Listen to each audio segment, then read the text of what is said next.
അസ്സലാമു വറഹ്മത്തുള്ളാഹി വബറകാതുഹു. അപ്പം വീണ്ടും പറയാണ്, സത്യത്തിലേക്കുള്ള പാത എന്നുള്ള നമ്മുടെ ഗ്രൂപ്പ് കുറെ നാള് പ്രവർത്തിച്ചിരുന്നില്ല. കുറെ കാലം കഴിഞ്ഞിട്ട് ഇന്നൊരു ദിവസം ഈ ഒരു പ്രത്യേക ടോപ്പിക്കിന് വേണ്ടി മാത്രമാണ് ഇന്ന് തുറന്നത്. നമുക്ക് പിന്നെ ആക്റ്റീവായിട്ട് അടുത്ത ജൂലൈ മുതൽ നമ്മൾ ആക്റ്റീവായിട്ട് ഇൻഷാല്ലാ ഫീൽഡിൽ കാണും. അതുവരെ നിങ്ങൾ ക്ഷമിക്കാം. പിന്നെ വേറൊരു സംഭവം പറയാനുള്ളത്, ഈ നമ്മുടെ YouTube channel path to truth എന്നുള്ള യൂട്യൂബ് ചാനലിന്റെ ലിങ്ക് മുകളിൽ കൊടുത്തിട്ടുണ്ട്. അതിനകത്ത് ജബ്ബാർ മാഷിന്റെ ഖുറാൻ ക്ലാസ് വീഡിയോകൾക്ക് മറുപടി സീരീസ് ആയിട്ട് തന്നെ അദ്ദേഹം പറയുന്ന അതേ ഓർഡറിൽ തന്നെ ഷമീർ അതിന് മറുപടി കൊടുത്ത് അതിനകത്ത് ഇടുന്നുണ്ട്. അതേപോലെ മറ്റു വീഡിയോകളും അതിനകത്തുണ്ട്. പ്രവാചകന്റെ സവിശേഷ ഗുണങ്ങൾ എന്നും പറഞ്ഞ് 10 നന്മകൾ പറയൂ, 5 നന്മകൾ പറയൂ എന്നും പറഞ്ഞ് വിമർശകര് നിരന്തരം ചോദിച്ചുകൊണ്ടിരുന്ന ഒരു ചോദ്യമാണ്. ഇപ്പൊ അവർ ചോദിക്കുന്നില്ല.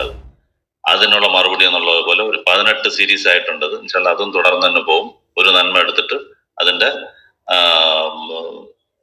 തെളിവുകൾ വെച്ച് ഒരു 20 മിനിറ്റ് അരമണിക്കൂർ വെച്ച് ഓരോരോ വീഡിയോകൾ അപ്ലോഡ് ചെയ്തിട്ടുണ്ട്. അത് നിങ്ങൾ കാണുക. അപ്പൊ ഇത്രയാണ് നമ്മുടെ ചാനലിനെ കുറിച്ചും നമ്മുടെ യൂട്യൂബിനെ കുറിച്ചും പറയാനുള്ളത്. നിങ്ങളത് സബ്സ്ക്രൈബ് ചെയ്യുക, കാണുക. പിന്നെ ഇന്നത്തെ ടോപ്പിക്കിലോട്ട് വരാം. മതം വിട്ട സുല്ലമിക്ക് പറ്റിയ തെറ്റുകൾ എന്നുള്ളതാണ് ഇന്നത്തെ ടോപ്പിക്കിന്റെ വിഷയം. ഇതിന്റെ ബാക്ക്ഗ്രൗണ്ട് എന്താന്ന് വെച്ചാല്, കുറച്ചാൾ മുമ്പ് ഒരു സംവാദം നമുക്ക് കാണാനിടയായി. മജീദ് സുല്ലമി വേഴ്സസ് മജീദ് മദനി. അപ്പം ഇത് ആദ്യം എന്താന്ന് നമുക്ക് മനസ്സിലായില്ല.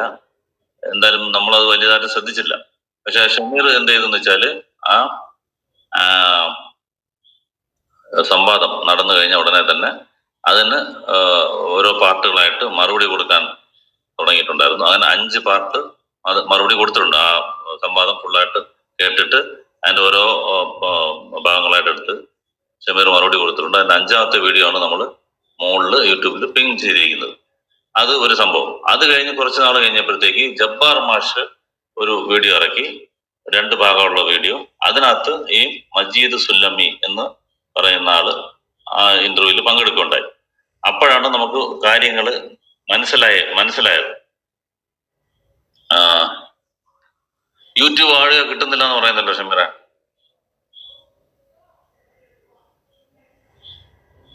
മെസ്സേജ് ഇട്ടേക്കുന്നു യൂട്യൂബിൽ ഓഡിയോ ഇല്ല. ആരെങ്കിലും പറയാവോ?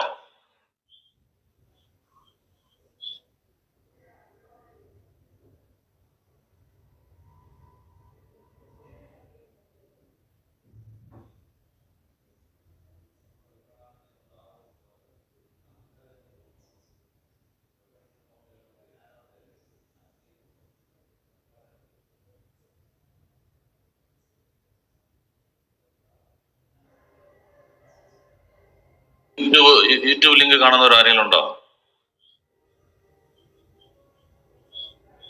അരിയാ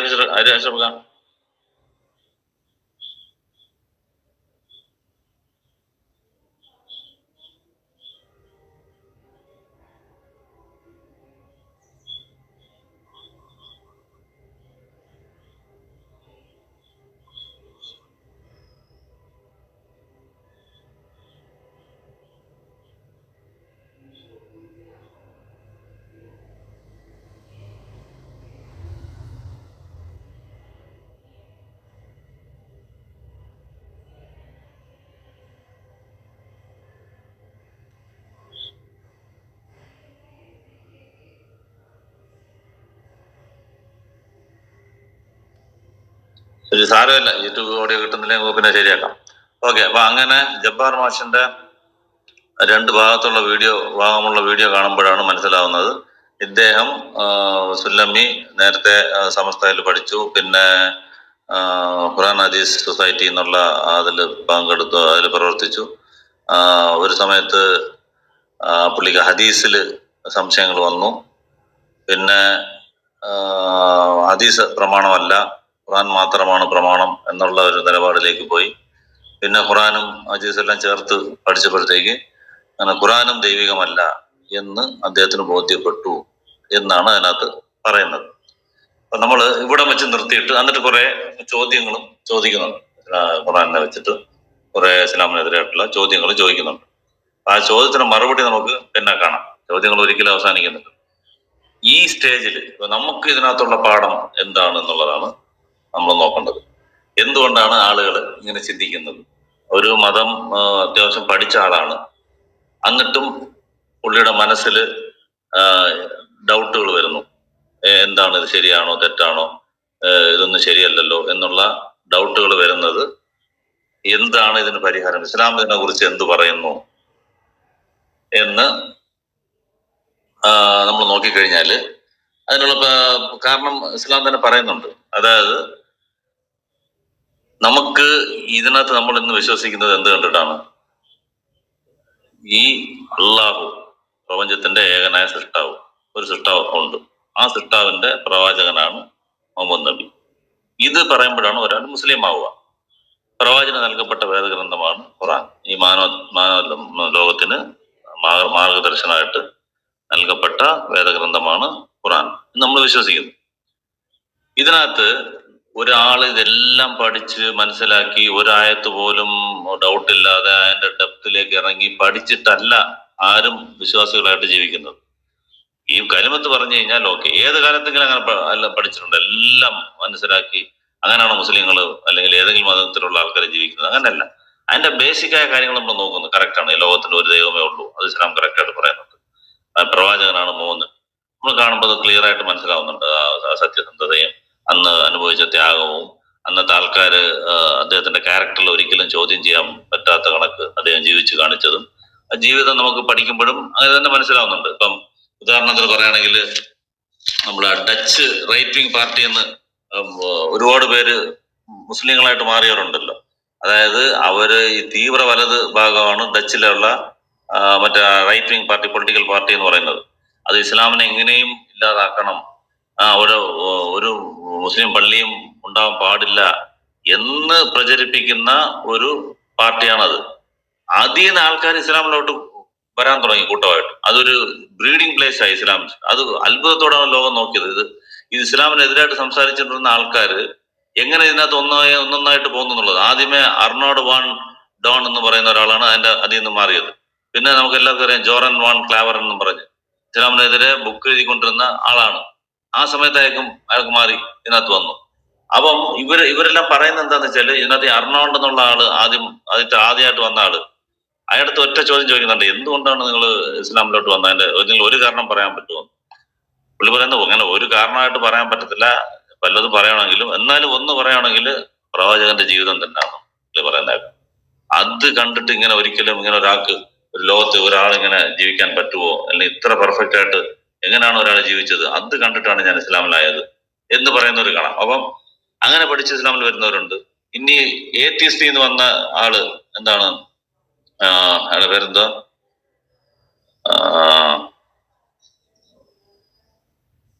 ഒരാളുണ്ടായിരുന്നല്ലോ, ഞാൻ പേര് മറന്നുപോയി.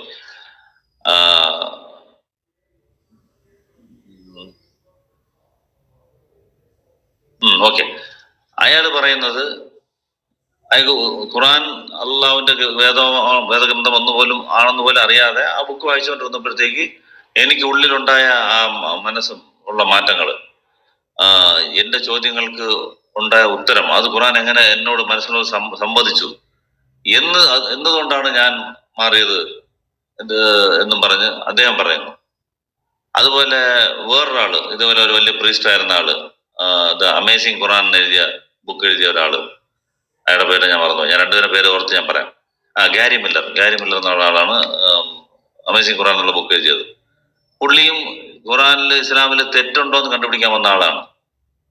അങ്ങനെ വായിച്ചു വന്നപ്പോഴത്തേക്ക് പല സംഭവങ്ങളും കേട്ടപ്പോഴത്തേക്ക് തീർച്ചയായിട്ടും ഇതിനകത്ത് തെറ്റല്ല, തീർച്ചയായിട്ടും ദൈവികഗ്രന്ഥം തന്നെയാണ്. ഇത് ദൈവഗ്രന്ഥം അല്ല പുള്ളി പറഞ്ഞത്, മുഹമ്മദ് നബി അള്ളാഹുവിന്റെ പ്രവാചകനാണ് എന്നാണ് പറഞ്ഞത്. ഇങ്ങനെ ഈ ക്യാരക്ടർ ഇതാണ് സംഭവമെങ്കിൽ ഇത് തീർച്ചയായിട്ടും പ്രവാചകൻ തന്നെയാണ്. സാധാരണ ആൾക്ക് ഇങ്ങനെ ആക്ട് ചെയ്യാൻ പറ്റത്തില്ല, ഇങ്ങനെ പറയാൻ പറ്റത്തില്ല എന്ന ഇതിലാണ് ഗാരി മില്ലർ പറഞ്ഞത്.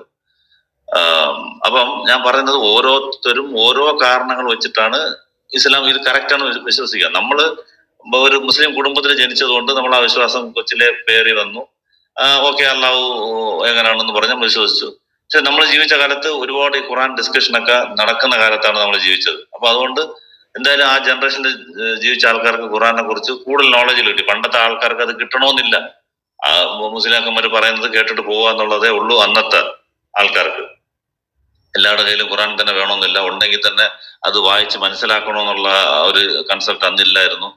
അത് എന്തെങ്കിലും മൗത്താകുമ്പോഴും 40-നും അങ്ങനെയൊക്കെ ഓതാൻ വേണ്ടി മാത്രം വെച്ചിരുന്ന ഒരു ഗ്രന്ഥമാക്കിയിരുന്ന ഒരു കാലഘട്ടത്തും കഴിഞ്ഞുപോയി.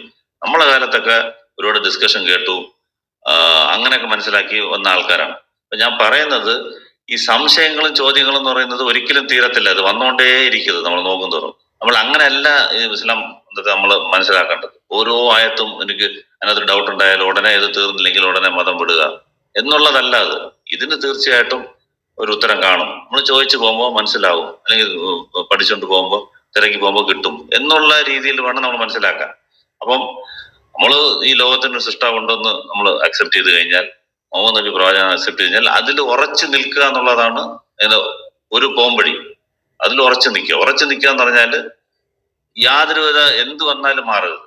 അപ്പം അള്ളാഹു ഉണ്ട് എന്ന് വിശ്വസിച്ച് കഴിഞ്ഞാല് നമുക്ക് പല പരീക്ഷണങ്ങളും ഉണ്ടാവും.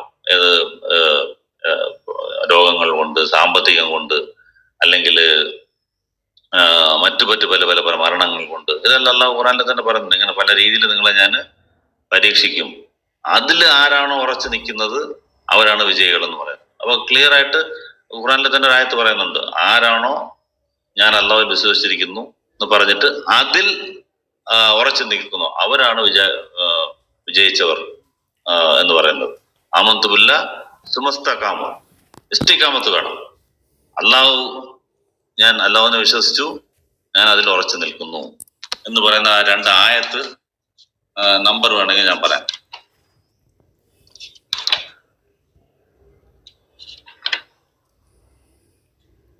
അപ്പോ ഖുർആന്റെ 41-ൽ 32, 30-32 വരെയും കാണാം. അതുപോലെ ഖുർആന്റെ 46, 13 ഇതിലും കാണാം. അപ്പൊ ഇതാണ് നമുക്ക് വേണ്ടത്. അല്ലാതെ ഓരോ ആയത്തിനും വിശദീകരണം ഫുള്ള് കിട്ടിയിട്ട് ഒരു ഡൗട്ടും ഇല്ലാതെ മാത്രമേ ഞാൻ വിശ്വസിക്കൂ എന്ന് പറഞ്ഞാൽ അത് പറ്റുന്ന കാര്യമല്ല. അത് പ്രാക്ടിക്കലും അല്ല. അതുപോലെ തന്നെ ഒരു സഹാബി വന്ന് പ്രവാചകന്റെ അടുത്ത് ചോദിക്കുന്നുണ്ട്, എനിക്ക് ഒറ്റ ഉപദേശം, അതിൽ കമഞ്ഞ് വേറെ ഒന്നും വരാൻ എനിക്ക് കേൾക്കണ്ട, ഒറ്റ ഒരെണ്ണം മാത്രം പറയുകയാണെങ്കിൽ എനിക്കൊരു ഉപദേശം വേണമെന്ന് പറയുമ്പോഴത്തേക്ക് ഇത് തന്നെയാണ് പ്രവാചകൻ പറയുക, അള്ളാഹുവിനെ വിശ്വസിക്കുക, എന്നിട്ട് അതിനകത്ത് ഉറച്ചു നിൽക്കുക. അതിനകത്ത് എല്ലാം വന്നു കഴിഞ്ഞു, വിശ്വസിക്കുക, അതിനകത്ത് ഉറച്ചു നിൽക്കുക. ഇത് റിയാദ് സാലിഹിനിലെ 85-ാമത്തെ ഹദീസായിട്ട് കാണാം. അപ്പം ഇങ്ങനെ ഉറച്ചു നിൽക്കുക എന്ന് പറഞ്ഞാല് ചുമ്മാ നിൽക്കുക വിശ്വസിക്കുക, അള്ളാഹു ഉണ്ട് എന്ന് വിശ്വസിക്കുന്നതും അതിൽ ഉറച്ചു നിൽക്കുക എന്ന് പറഞ്ഞാലും ഒരുപാട് അതിനകത്ത് വ്യത്യാസമുണ്ട്. പല പരീക്ഷണ ഘട്ടങ്ങളും നമ്മളെ ഈമാൻ ആടി അങ്ങോട്ടും ഇങ്ങോട്ട് വലയും. ഒരിക്കലും ഒരു സ്ഥലത്ത് നിൽക്കത്തില്ലെന്നാണ് പറയുന്നത്. ഈമാൻ ഒന്നേത് കൂടിക്കൊണ്ടിരിക്കുക, അല്ലെ കുറയും. അപ്പൊ ഈമാൻ അതേപോലെ നിർത്തുക എന്ന് പറഞ്ഞാല് അതിനുള്ള നല്ല കാര്യങ്ങൾ ചെയ്യുക, ഇത് അള്ളാഹുവിന്റെ ദീൻ തന്നെയാണെന്ന് വിശ്വസിക്കുക, പിന്നെ അത് പഠിക്കുകയും ചെയ്യുക എന്നുള്ളതാണ് അതിനകത്ത്. ഇതിനകത്താണ് ശൈത്താൻ നമ്മളെ ഇതിൽ നിന്ന് മാറ്റാൻ നോക്കുന്നത്. ഞാൻ പറഞ്ഞില്ല, ആദം നബിയെ പോലും ആദ്യത്തെ മനുഷ്യൻ ഒരൊറ്റ ഇൻസ്ട്രക്ഷൻ മാത്രം, റൂൾ മാത്രം അള്ളാഹു കൊടുത്തിരുന്നു. അതിൽ തന്നെ ആദം നബിയെ പരീക്ഷിച്ചു, തെറ്റിച്ചു. അപ്പൊ അതേപോലെ നമുക്കും പല രീതികളിൽ വരും. അപ്പൊ അങ്ങനെ വരുമ്പോഴത്തേക്ക് സംശയങ്ങൾ ഉണ്ടാക്കും. ഇത് സഹാബക്കൾക്ക് പോലും ഉണ്ടായിട്ടുണ്ടോ എന്നുള്ളതാണ് ഇതിനകത്ത് നമ്മൾ ശ്രദ്ധിക്കേണ്ടത്.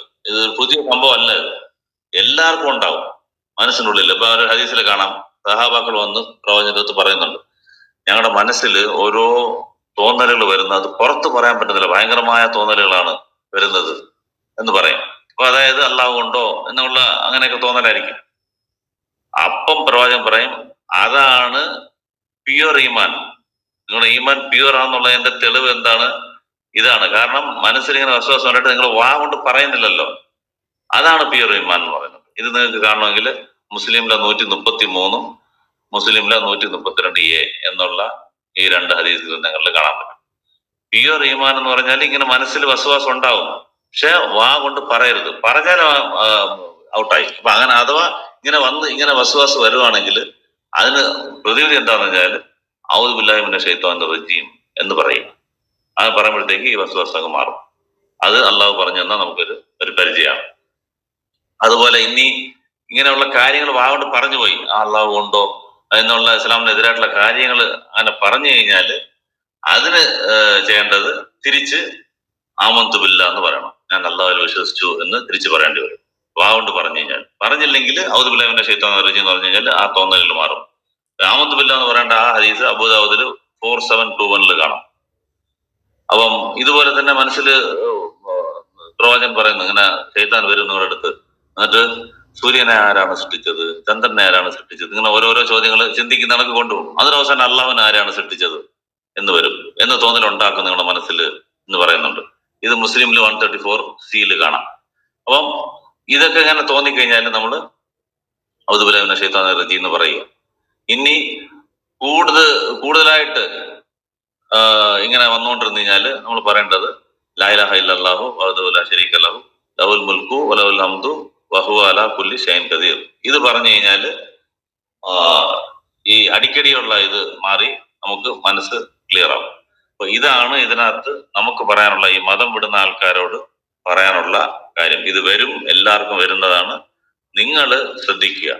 ഇങ്ങനെ വന്നു കഴിഞ്ഞാൽ നമ്മൾ ഇങ്ങനെ ശൈത്താന്റെ ഓരോരോ പ്രോംപ്റ്റിങ് വന്നു കഴിഞ്ഞാൽ അതിൽ നിന്ന് രക്ഷയുള്ള മാർഗം നബി പറഞ്ഞു തന്നിട്ടുണ്ട്. അത് നിങ്ങൾ ഫോളോ ചെയ്യുക എന്നുള്ളതാണ് ഇതിനകത്ത് നമുക്ക് പറയാനുള്ള. മതം വിടാനുള്ള നിങ്ങളുടെ തോന്നലുകൾ ഉണ്ടായാൽ ഇതാണ് ചെയ്യേണ്ടത്. പിന്നെ ചോദ്യത്തിനുള്ള ഉത്തരവ് എന്ന് പറഞ്ഞാൽ നമുക്ക് അത് പറയാന്നേ ഉള്ളൂ. അതിനകത്ത് കുറെ ചോദ്യങ്ങൾ പറഞ്ഞിട്ടുണ്ട്, കുറെ സംശയങ്ങൾ ചോദിച്ചിട്ടുണ്ട്. അത് നമുക്ക് ജസ്റ്റ് വേണമെങ്കിൽ ചെറിയ ചർച്ചയ്ക്ക് ശേഷം അതിനകത്ത് സുല്ലമ്മി ഈ ജബ്ബാർ മാഷായിട്ട് നടന്ന അതിനകത്ത് കുറച്ച് ചോദ്യങ്ങൾ ഉന്നയിക്കുന്നുണ്ട്. അത് നമുക്ക് കാണാം. അതായത് മറ്റു സംഭവത്തിൽ പറയുന്നതിന് ഷമീർ പറയുന്നുണ്ട്. ഈ ഇന്റർവ്യൂവിൽ ചോദിച്ച ചോദ്യത്തിന് നമുക്ക് ഓരോന്നോരോന്നായിട്ട് ചെറുതായിട്ടൊന്ന് പറഞ്ഞു പോവാം. അതിനിടയ്ക്ക് ആരെങ്കിലും സംസാരിക്കുന്നുണ്ടെങ്കിൽ സംസാരിക്കും.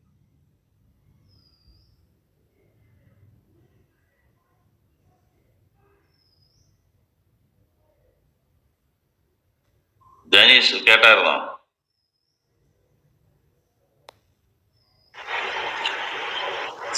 കേട്ടു. കേട്ടോ? ഓക്കെ.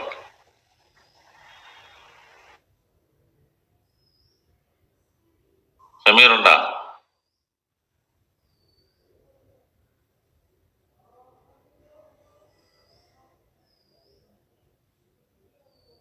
ഇല്ല. ഓക്കെ. ആരെങ്കിലും ഇപ്പൊ നമുക്ക് ജസ്റ്റ് ഈ പറഞ്ഞതിനകത്ത് എന്തെങ്കിലും ചർച്ച ഉണ്ടെങ്കിൽ ചർച്ച ചെയ്യാം.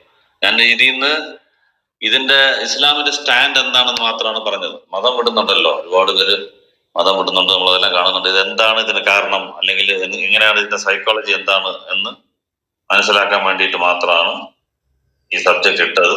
ഇതിന്റെ റീസൺ ഇതാണ്. നമ്മൾ മതത്തിൽ വിശ്വസിച്ച് അതിൽ ഉറച്ചു നിൽക്കുക. വിശ്വാസം ഉണ്ടായാൽ അതിന് രക്ഷപ്പെടാൻ നബി പറഞ്ഞു തന്ന ആ കാരണങ്ങൾ നമ്മൾ ഫോളോ ചെയ്യുക. ഇത് സുല്ലമി ചെയ്യാത്തതാണ് നമ്മൾ ഇത് തെറ്റുകൾ എന്ന് പറഞ്ഞേക്കുന്നത്, പറ്റിയ തെറ്റുകൾ. പിന്നെ ഒരായത്ത് വിശകലനം ചെയ്യുമ്പോൾ പുള്ളിക്ക് ഉണ്ടായ സംശയങ്ങളും കാര്യങ്ങളൊക്കെ നമുക്ക് സെപ്പറേറ്റ് ആയിട്ട് പറയാം. എങ്ങനെയാണെന്ന് നോക്കിയിട്ട് സമീരം കൊണ്ട് വന്നിട്ട് നമുക്ക് പറയണമെങ്കിൽ പറയാം, അല്ലെങ്കിൽ ആക്കണമെങ്കിൽ ആക്കാം.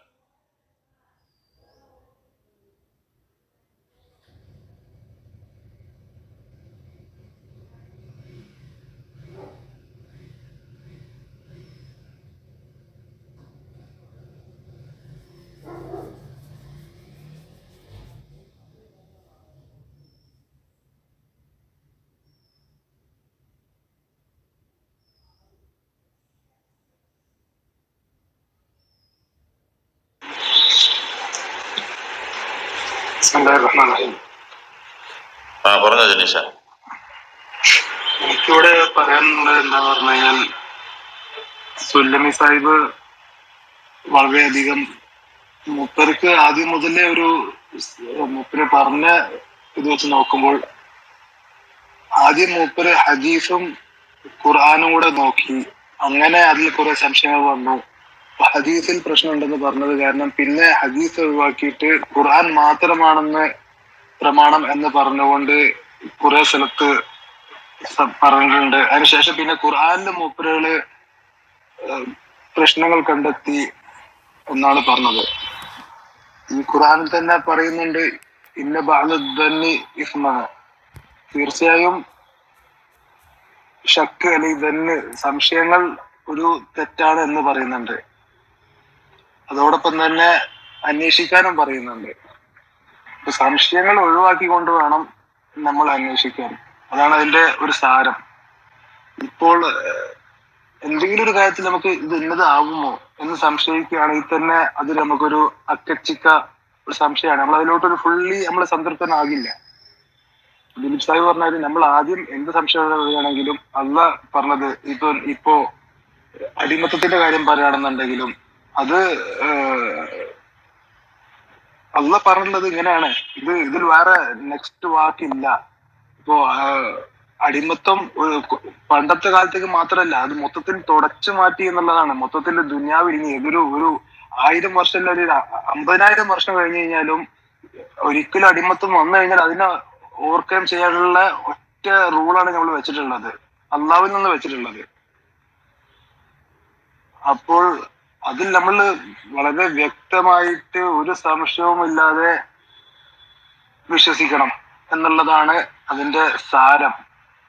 അതുകൂടാണ്ട് സുല്ലമിയെ പോലെ ഇത്രയൊക്കെ അധികം വിവരം ഉള്ള ഒരാള് കുറച്ചും കൂടെ മനസ്സിലാക്കിയിട്ട്, ഖുർആൻ തന്നെ മനസ്സിലാക്കിയിട്ട് അടിയുറച്ച് നിന്നുകൊണ്ട് തീരുമാനിക്കണമായിരുന്നു. അതെ അതെ അതെ അതെ, കറക്റ്റ് ആണ് അത്. പക്ഷെ അവിടാണ് നമ്മൾ മനസ്സിലാക്കേണ്ടത്, ഇനി എത്ര പണ്ഡിതനാണെങ്കിലും പണ്ഡിതനല്ലാത്ത ആളാണെങ്കിലും ശൈത്താൻ ഇല്ലാതാക്കാനുള്ള എല്ലാ ശ്രമങ്ങളും. തീർച്ചയായും തീർച്ചയായും ഇന്നഹു അദുവ്വലക്കും എന്നാണ് പറഞ്ഞിട്ടുള്ളത്. ആദം നബി, ആ നബിയെ തെറ്റിച്ചില്ലേ? അതെ, അപ്പൊ പിന്നെ നമ്മളൊന്നുമല്ല. അതെ, തീർച്ചയായും.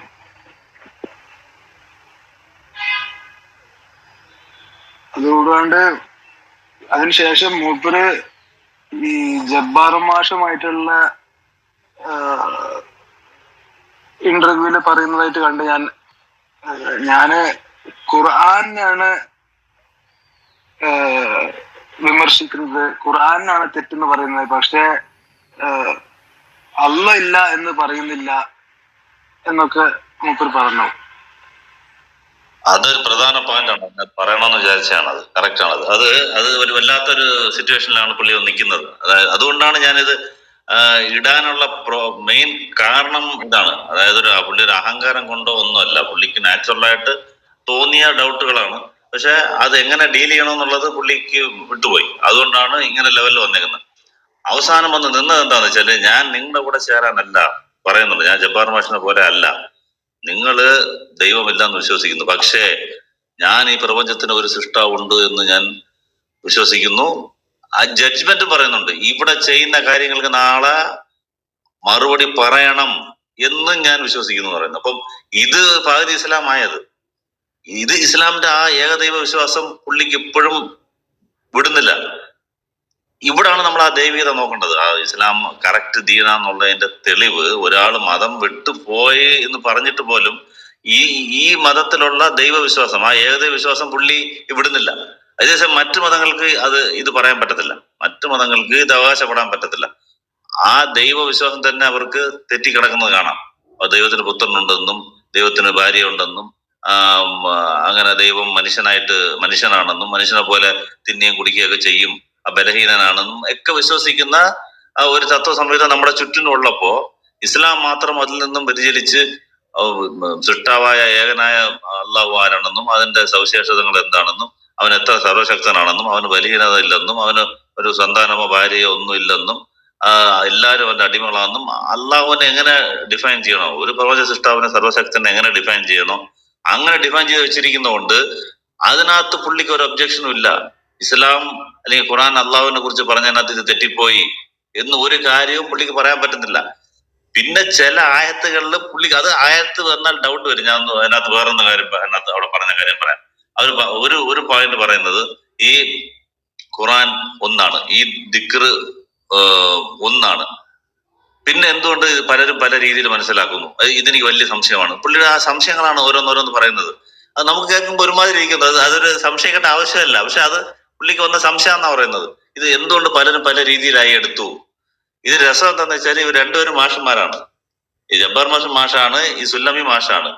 ഇവര് ക്ലാസ്സിൽ പഠിപ്പിക്കുന്ന പിള്ളേര് ഒരു 50 പേരുണ്ടെങ്കിൽ 50 പേര് ഒരേപോലെയാണ് ഒരു കാര്യം മനസ്സിലാക്കുക. ഇവര് കണക്ക് സാറാണെങ്കിൽ ഒരാള് കണക്കിൽ 0 എടുക്കുന്ന ആൾക്കാർ കാണും, ചില കുട്ടികൾ 100 എടുക്കും. അതേസമയം ഭാഷയിൽ മലയാളമാണെങ്കിൽ മലയാളത്തിൽ വേറൊരു കുട്ടിയായിരിക്കും മാർക്ക് എടുക്കുന്നത്, സോഷ്യൽ സ്റ്റഡീസിൽ വേറൊരു കുട്ടിയായിരിക്കും മാർക്ക് എടുക്കുന്നത്. അപ്പം ഓരോരുത്തരുടെയും ഗ്രഹിക്കുന്ന ശക്തി വ്യത്യാസമുണ്ട്, അല്ലെങ്കിൽ അതിനുള്ള കഴിവ് വ്യത്യാസം ഉണ്ടെന്നുള്ളത് അവര് പഠിപ്പിക്കുന്ന ആൾക്കാരാണ്. പക്ഷെ അവർ പറയുന്നത് അള്ളാഹു പറഞ്ഞാൽ എല്ലാവർക്കും ഒരേപോലെ കേൾക്കണമെന്നുള്ളൂ. അതെങ്ങനെ ഒരേപോലെ കേൾക്കുന്നത്? അള്ളാഹു നമ്മുടെ ലാംഗ്വേജിൽ തന്നെയല്ലേ പറയുന്നത്. അത് ക്ലിയർ ആയിട്ട് ഖുർആനിൽ പറയുന്നുണ്ട്. നിങ്ങൾ വ്യക്തമായ അറബി ഭാഷയിൽ തന്നെയാണ് ഞാൻ മനസ്സിലാക്കുന്നത്, ഞാൻ നിങ്ങൾക്ക് തന്നിട്ടുള്ളത്. അപ്പം ഒരു സാറ് പഠിപ്പിക്കുമ്പോൾ പല കുട്ടികളത് എങ്ങനെ വേറെ വേറെ രീതി ഗ്രഹിക്കുവോ അതേപോലെ ഖുർആനും വേറെ വേറെ രീതി തന്നെ ഗ്രഹിക്കും. നമ്മുടെ ജോലി എന്ന് പറഞ്ഞാൽ രണ്ടും എല്ലാം കേൾക്കുക, കേട്ടിട്ട് അത് മനസ്സിലാക്കി ഗ്രഹിക്കുക എന്നുള്ളതാണ്. അപ്പം ഖുർആൻ ചിന്തിക്കുന്നില്ല എന്തിനാണ് പറയുന്നത്? നേരെ മനസ്സിലാവുകയാണെങ്കിൽ ചിന്തിക്കുന്നില്ല എന്ന് പറയുന്നത് എന്തിനാണ്? ചിന്താശക്തി പലർക്കും പല രീതിയിൽ വ്യത്യാസം വരും, അതനുസരിച്ച് അവരുടെ മനസ്സിലാക്കലും വ്യത്യാസം വരും. നമ്മൾ ശ്രദ്ധിച്ച് കേൾക്കുക എന്നുള്ളതേ ഉള്ളൂ. അപ്പൊ മറ്റൊരു ഹദീസ് ഉണ്ടല്ലോ, ഒരു കാര്യം നിങ്ങൾ ഇസ്ലാമിൽ കേൾക്കുന്നു, അത് ചിന്തിച്ചിട്ട് നിങ്ങളൊരു ഡിസിഷൻ എടുക്കുകയാണെങ്കിൽ അത് കറക്റ്റായ 2 കൂലി, നിങ്ങൾ ചിന്തിച്ചിട്ട് ആ ഡിസിഷൻ എടുത്ത പക്ഷെ തെറ്റിപ്പോയാൽ 1 കൂലി കിട്ടും. അപ്പം ഖുറാനീന്ന് എടുത്ത് നിങ്ങൾക്ക് അത് അങ്ങനെ ആയിട്ടുണ്ട്. ഖുറാനീന്ന് നിങ്ങൾക്ക് തെളിവ് എടുത്ത് കാണിച്ചാലും അവര് മൂകരായിട്ടും ബധിരരായിട്ടും അതിനെ ഉൾക്കൊള്ളില്ല എന്നുണ്ട്. ഖുറാനീന്ന് തെളിവ് കാണിച്ചാലും ഇത് തന്നെയാണോ ഖുറാൻ പറയുന്നത്, ഈ ആശയം തന്നെയാണോ എന്ന് അവർ ചിന്തിക്കും. അവര് വെറും പൊട്ടന്മാരായിട്ട് അതങ്ങനെ സ്വീകരിക്കില്ല എന്ന് ഖുറാൻ പറയുന്നു. അപ്പൊ ചിന്തിക്കുമ്പോ ചിന്താശേഷി അനുസരിച്ച് മാറും. അതുപോലെ പ്രവാചകന് ഈ ഖുറാൻ കൊടുത്ത എന്തിനാന്ന് പറയുമ്പോ ഇത് താങ്കൾ അവർക്ക് വിവരിക്കാനും അവർ ചിന്തിക്കാനും. അവിടെ അല്ലാഹു തന്നെ പറയുന്നത്, ഈ ഖുറാൻ ഇറക്കിയത് തന്നെ എന്തിനാ വെച്ചാൽ താങ്കൾ അവർക്ക് വിവരിച്ചു കൊടുക്കണം, അടുത്തത് അവരതിനകത്ത് ചിന്തിക്കണം. അപ്പൊ 2 വിവരിച്ച് കൊടുത്ത മനസ്സിലാവുന്നത് കൊണ്ട് അല്ലാതെ നമ്മൾ ചിന്തിച്ച് മനസ്സിലാക്കുന്നത് അതിനകത്തുണ്ട്. അതിനകത്ത് ഡിഫർ ചെയ്യും ആൾക്കാർ. അപ്പൊ നമ്മൾ ചിന്തിക്കുക, നമ്മുടെ ബുദ്ധി ഉപയോഗിക്കുക, അള്ളാഹു തന്ന ആക്കൽ ഉപയോഗിക്കുക, അങ്ങനെ തന്നെ ഡിസ്കസ് ചെയ്യാന്നാണ് നമ്മുടെ പറയുന്നത്. അപ്പം എന്തുകൊണ്ട് ഇങ്ങനെ ഇത്ര ഗ്രൂപ്പായി എന്നുള്ള ഒരു ചോദ്യം, അത് എന്തായാലും ജനീഷ് പറഞ്ഞുകൊണ്ട് അത് ഞാൻ അഡ്രസ് ചെയ്യുന്നതുള്ളൂ. കുറെ ക്വസ്റ്റ്യൻസ് ഉണ്ട്, ഇങ്ങനെ ഓരോന്നോരോന്ന് പറയുകയാണെങ്കിൽ അത് ഞാൻ സന്ദർഭത്തിനനുസരിച്ച് തന്നെ ആൻസർ ചെയ്യാം. തീർച്ചയായും ദിലീപ് സർ, നിങ്ങൾ പറഞ്ഞത് ശരിയാണ്. ഇപ്പോൾ പല മുസ്ലിങ്ങളും വളരെയധികം ഇപ്പോൾ ഈയിടെയായിട്ട് ആരിഫ് ഹുസൈന്റെ ചില വീഡിയോസിലൊക്കെ പല സംശയത്തിലുള്ള ആൾക്കാരാണ് എന്ന് പറഞ്ഞുകൊണ്ടും അതില് നിലയുറക്കാണ്ട് ജനിച്ചത് കൊണ്ട് മാത്രം മുസ്ലിമാണ് എന്ന് പറഞ്ഞുകൊണ്ടും ഒക്കെ വരുന്ന ആൾക്കാരുണ്ട്. എന്റെ സൗഹൃദങ്ങളിൽ തന്നെ ഉണ്ട് അങ്ങനെ പല ആൾക്കാരും. അൽഹംദുലില്ലാ എന്നാണ് നമ്മൾ ഫസ്റ്റ് പറയേണ്ടത്. നമ്മൾ മുസ്ലിം ആയിട്ട് ജനിച്ചതിൽ നമുക്കൊരു ബേസിക് ഐഡിയ നമുക്ക് ഫസ്റ്റ് മുതലേ കിട്ടുകയാണ്. അതിനുശേഷം നമ്മൾ അതിനെ നർച്ചർ ചെയ്യുക എന്നുള്ളതാണ് നമ്മൾ വേണ്ടത്. ഏറ്റവും കൂടുതൽ നമ്മൾ അതിനെ മനസ്സിലാക്കി അടിയുറച്ച് വിശ്വസിക്കുക ചെയ്യണം. അതുകൊണ്ടാണ് ഷഹാദത്ത് തന്നെ പറയുന്നത്, നമ്മൾ വിശ്വസിക്കുക എന്നുള്ളതാണ്. ഈ 2 കാര്യങ്ങൾ നമ്മൾ വിശ്വസിക്കണം, അള്ളാഹുവിനെയും റസൂലിനെയും. ഈ 2 കാര്യങ്ങൾ വിശ്വസിച്ചാലാണ് ബാക്കി ഇതിനോട് സംബന്ധമായിട്ടുള്ള എല്ലാ കാര്യങ്ങളുടെയും റൂട്ടേഴ്സ് നമുക്ക് തെളിഞ്ഞു വരിക. ഇപ്പൊ അള്ളാഹുവിന്റെ ഖുർആനിൽ വിശ്വസിച്ചില്ലെങ്കിൽ നമ്മൾ അത് റസൂലിനാണ് വന്ന് കിട്ടിയിട്ടുള്ളത്, അപ്പോൾ അത് നമ്മൾ വിശ്വസിക്കാണ്ടായി. അതുകൂടാണ്ട് മലക്കുകളെ വിശ്വസിക്കാണ്ടായി, ജിബ്രീൽ അലൈഹിസ്സലാം വഴിയാണ് വന്നിട്ടുള്ളത്. അപ്പോൾ ഈ വെറുതെ നമ്മൾ പരിഹസിക്കുന്നവരുടെ വാക്കുകൾ മാത്രം കേട്ടിട്ട് അതിനെ നമുക്ക് സംശയം ഉടലെടുക്കുമ്പോൾ മെയിനായിട്ട് നമ്മൾ ചെയ്യേണ്ടത് എന്താണെന്ന് പറഞ്ഞു കഴിഞ്ഞാൽ, എനിക്ക് പല സംശയങ്ങൾ പല പ്രാവശ്യം ഉണ്ടായിട്ടുണ്ട്. അപ്പൊക്കെ ഞാൻ ചെയ്യുന്ന രീതി അഊദു ബില്ലാഹി മിനശ് ശൈത്വാനിർ റജീം എന്ന് പറഞ്ഞുകൊണ്ട് എന്റെ റബ്ബിന്റെ റിലീജൻ ഇത് കറക്റ്റാണ് എന്ന് പറഞ്ഞുകൊണ്ട് വിശ്വസിക്കലാണ്. അതിലൂടെ നമ്മൾക്ക് ഒരു നിമിഷം, ഒരു മിനിറ്റ്.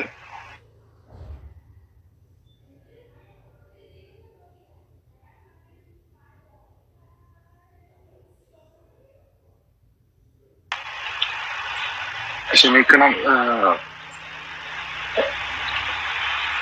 അപ്പോൾ നമ്മൾ അതിൽ നിലനിന്നുകൊണ്ട് തന്നെ നിൽക്കണം. കാരണം സഹായിക്കുന്ന രീതിയിൽ അത് ഏത് ഇന്ന മതം എന്നില്ലാണ്ട് നമ്മൾ ഒരാൾക്ക് ബുദ്ധിമുട്ട് കാണുമ്പോൾ സഹായിക്കുക എന്നുള്ളത് മനുഷ്യ സഹജമാണ്.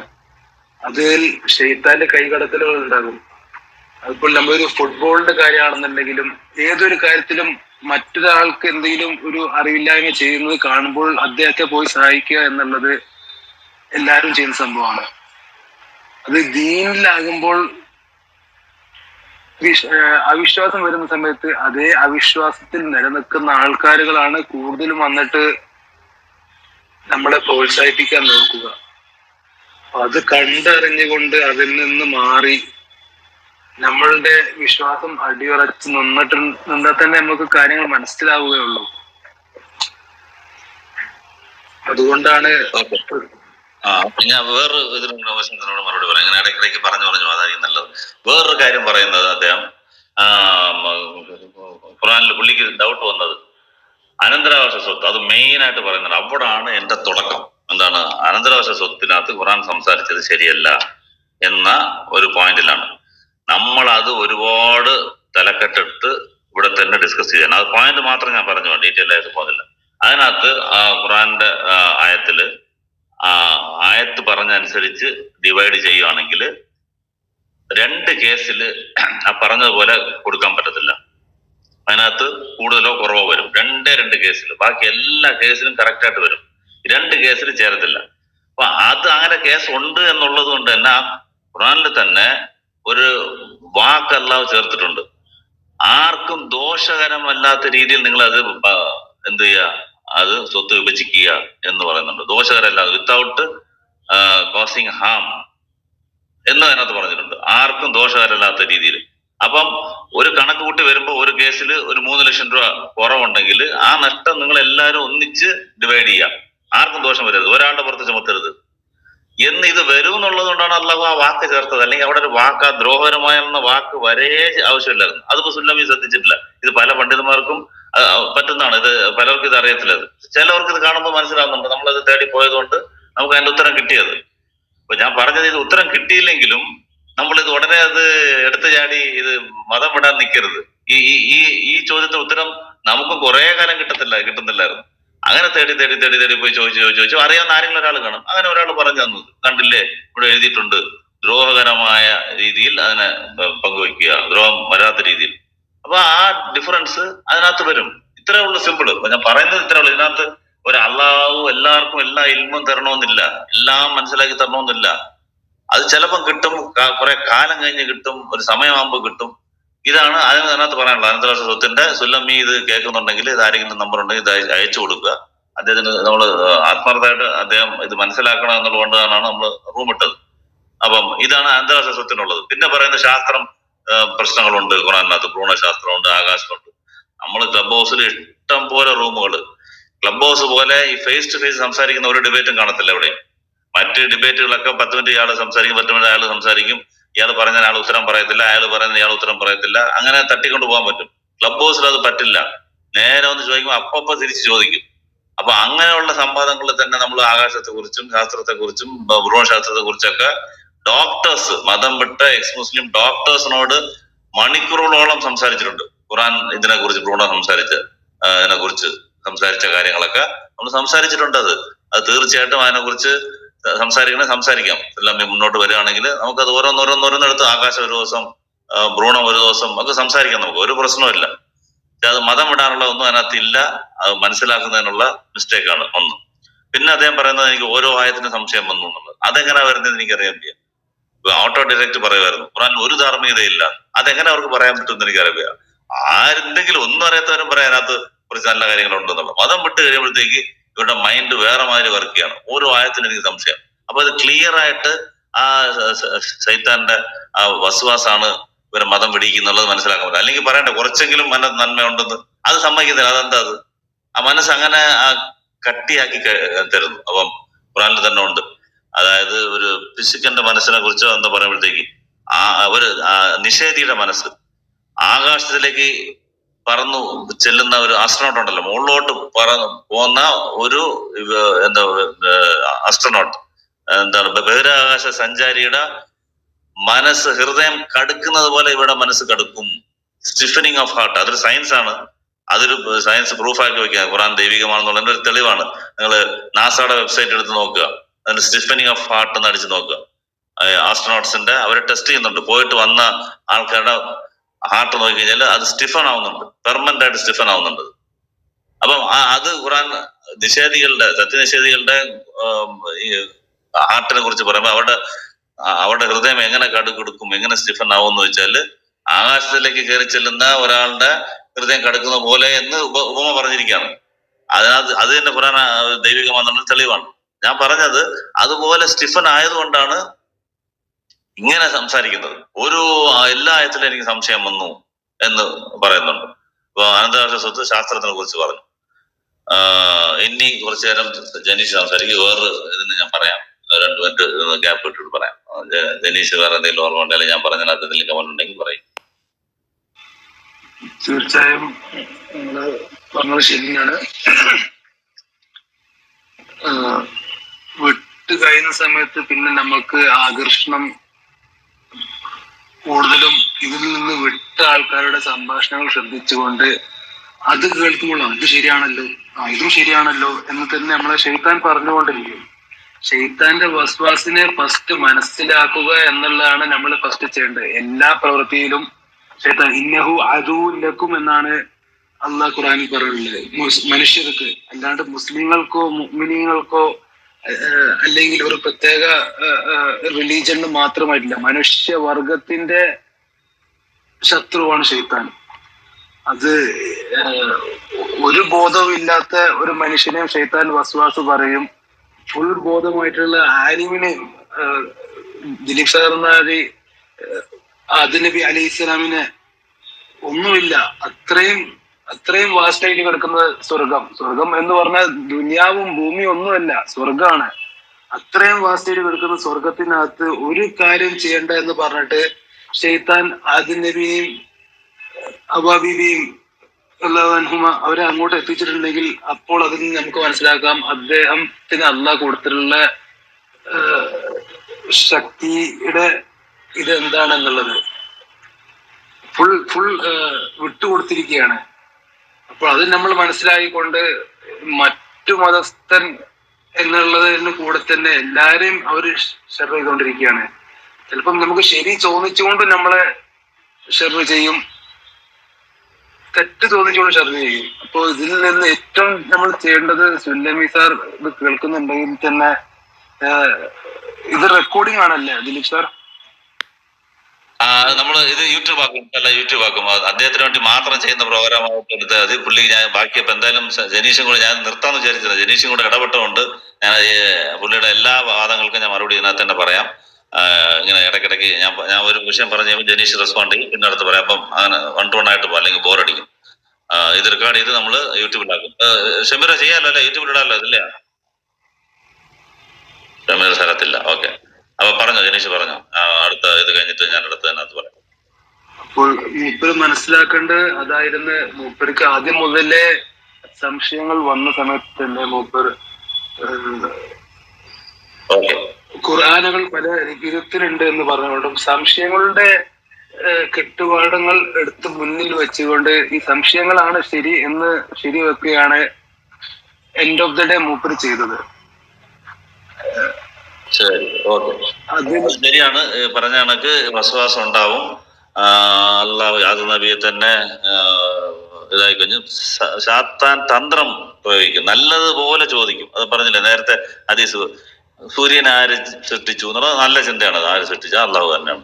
അപ്പൊ ചന്ദ്രൻ ആര് സൃഷ്ടിച്ചു? അള്ളാഹു തന്നെയാണ്. പിന്നെ അങ്ങനെ ചോദിച്ച് അള്ളാഹു ആര് സൃഷ്ടിച്ചു എന്ന് നിങ്ങളുടെ മനസ്സിൽ വരും, സാത്താൻ ചോദിക്കും എന്ന് ആരുടെ സഹാബകളുടെതാണ് പറയുന്നത്. അപ്പൊ അവർക്കുണ്ടാവുമെങ്കിൽ ഇന്ന് എല്ലാവർക്കും ഉണ്ടാവും. അപ്പൊ അത് വരുമ്പോൾ ഔദുബില്ലാഹിമിനശ് ശൈത്താനിർ പറഞ്ഞ് അതിനെ ഒഴിവാക്കുക.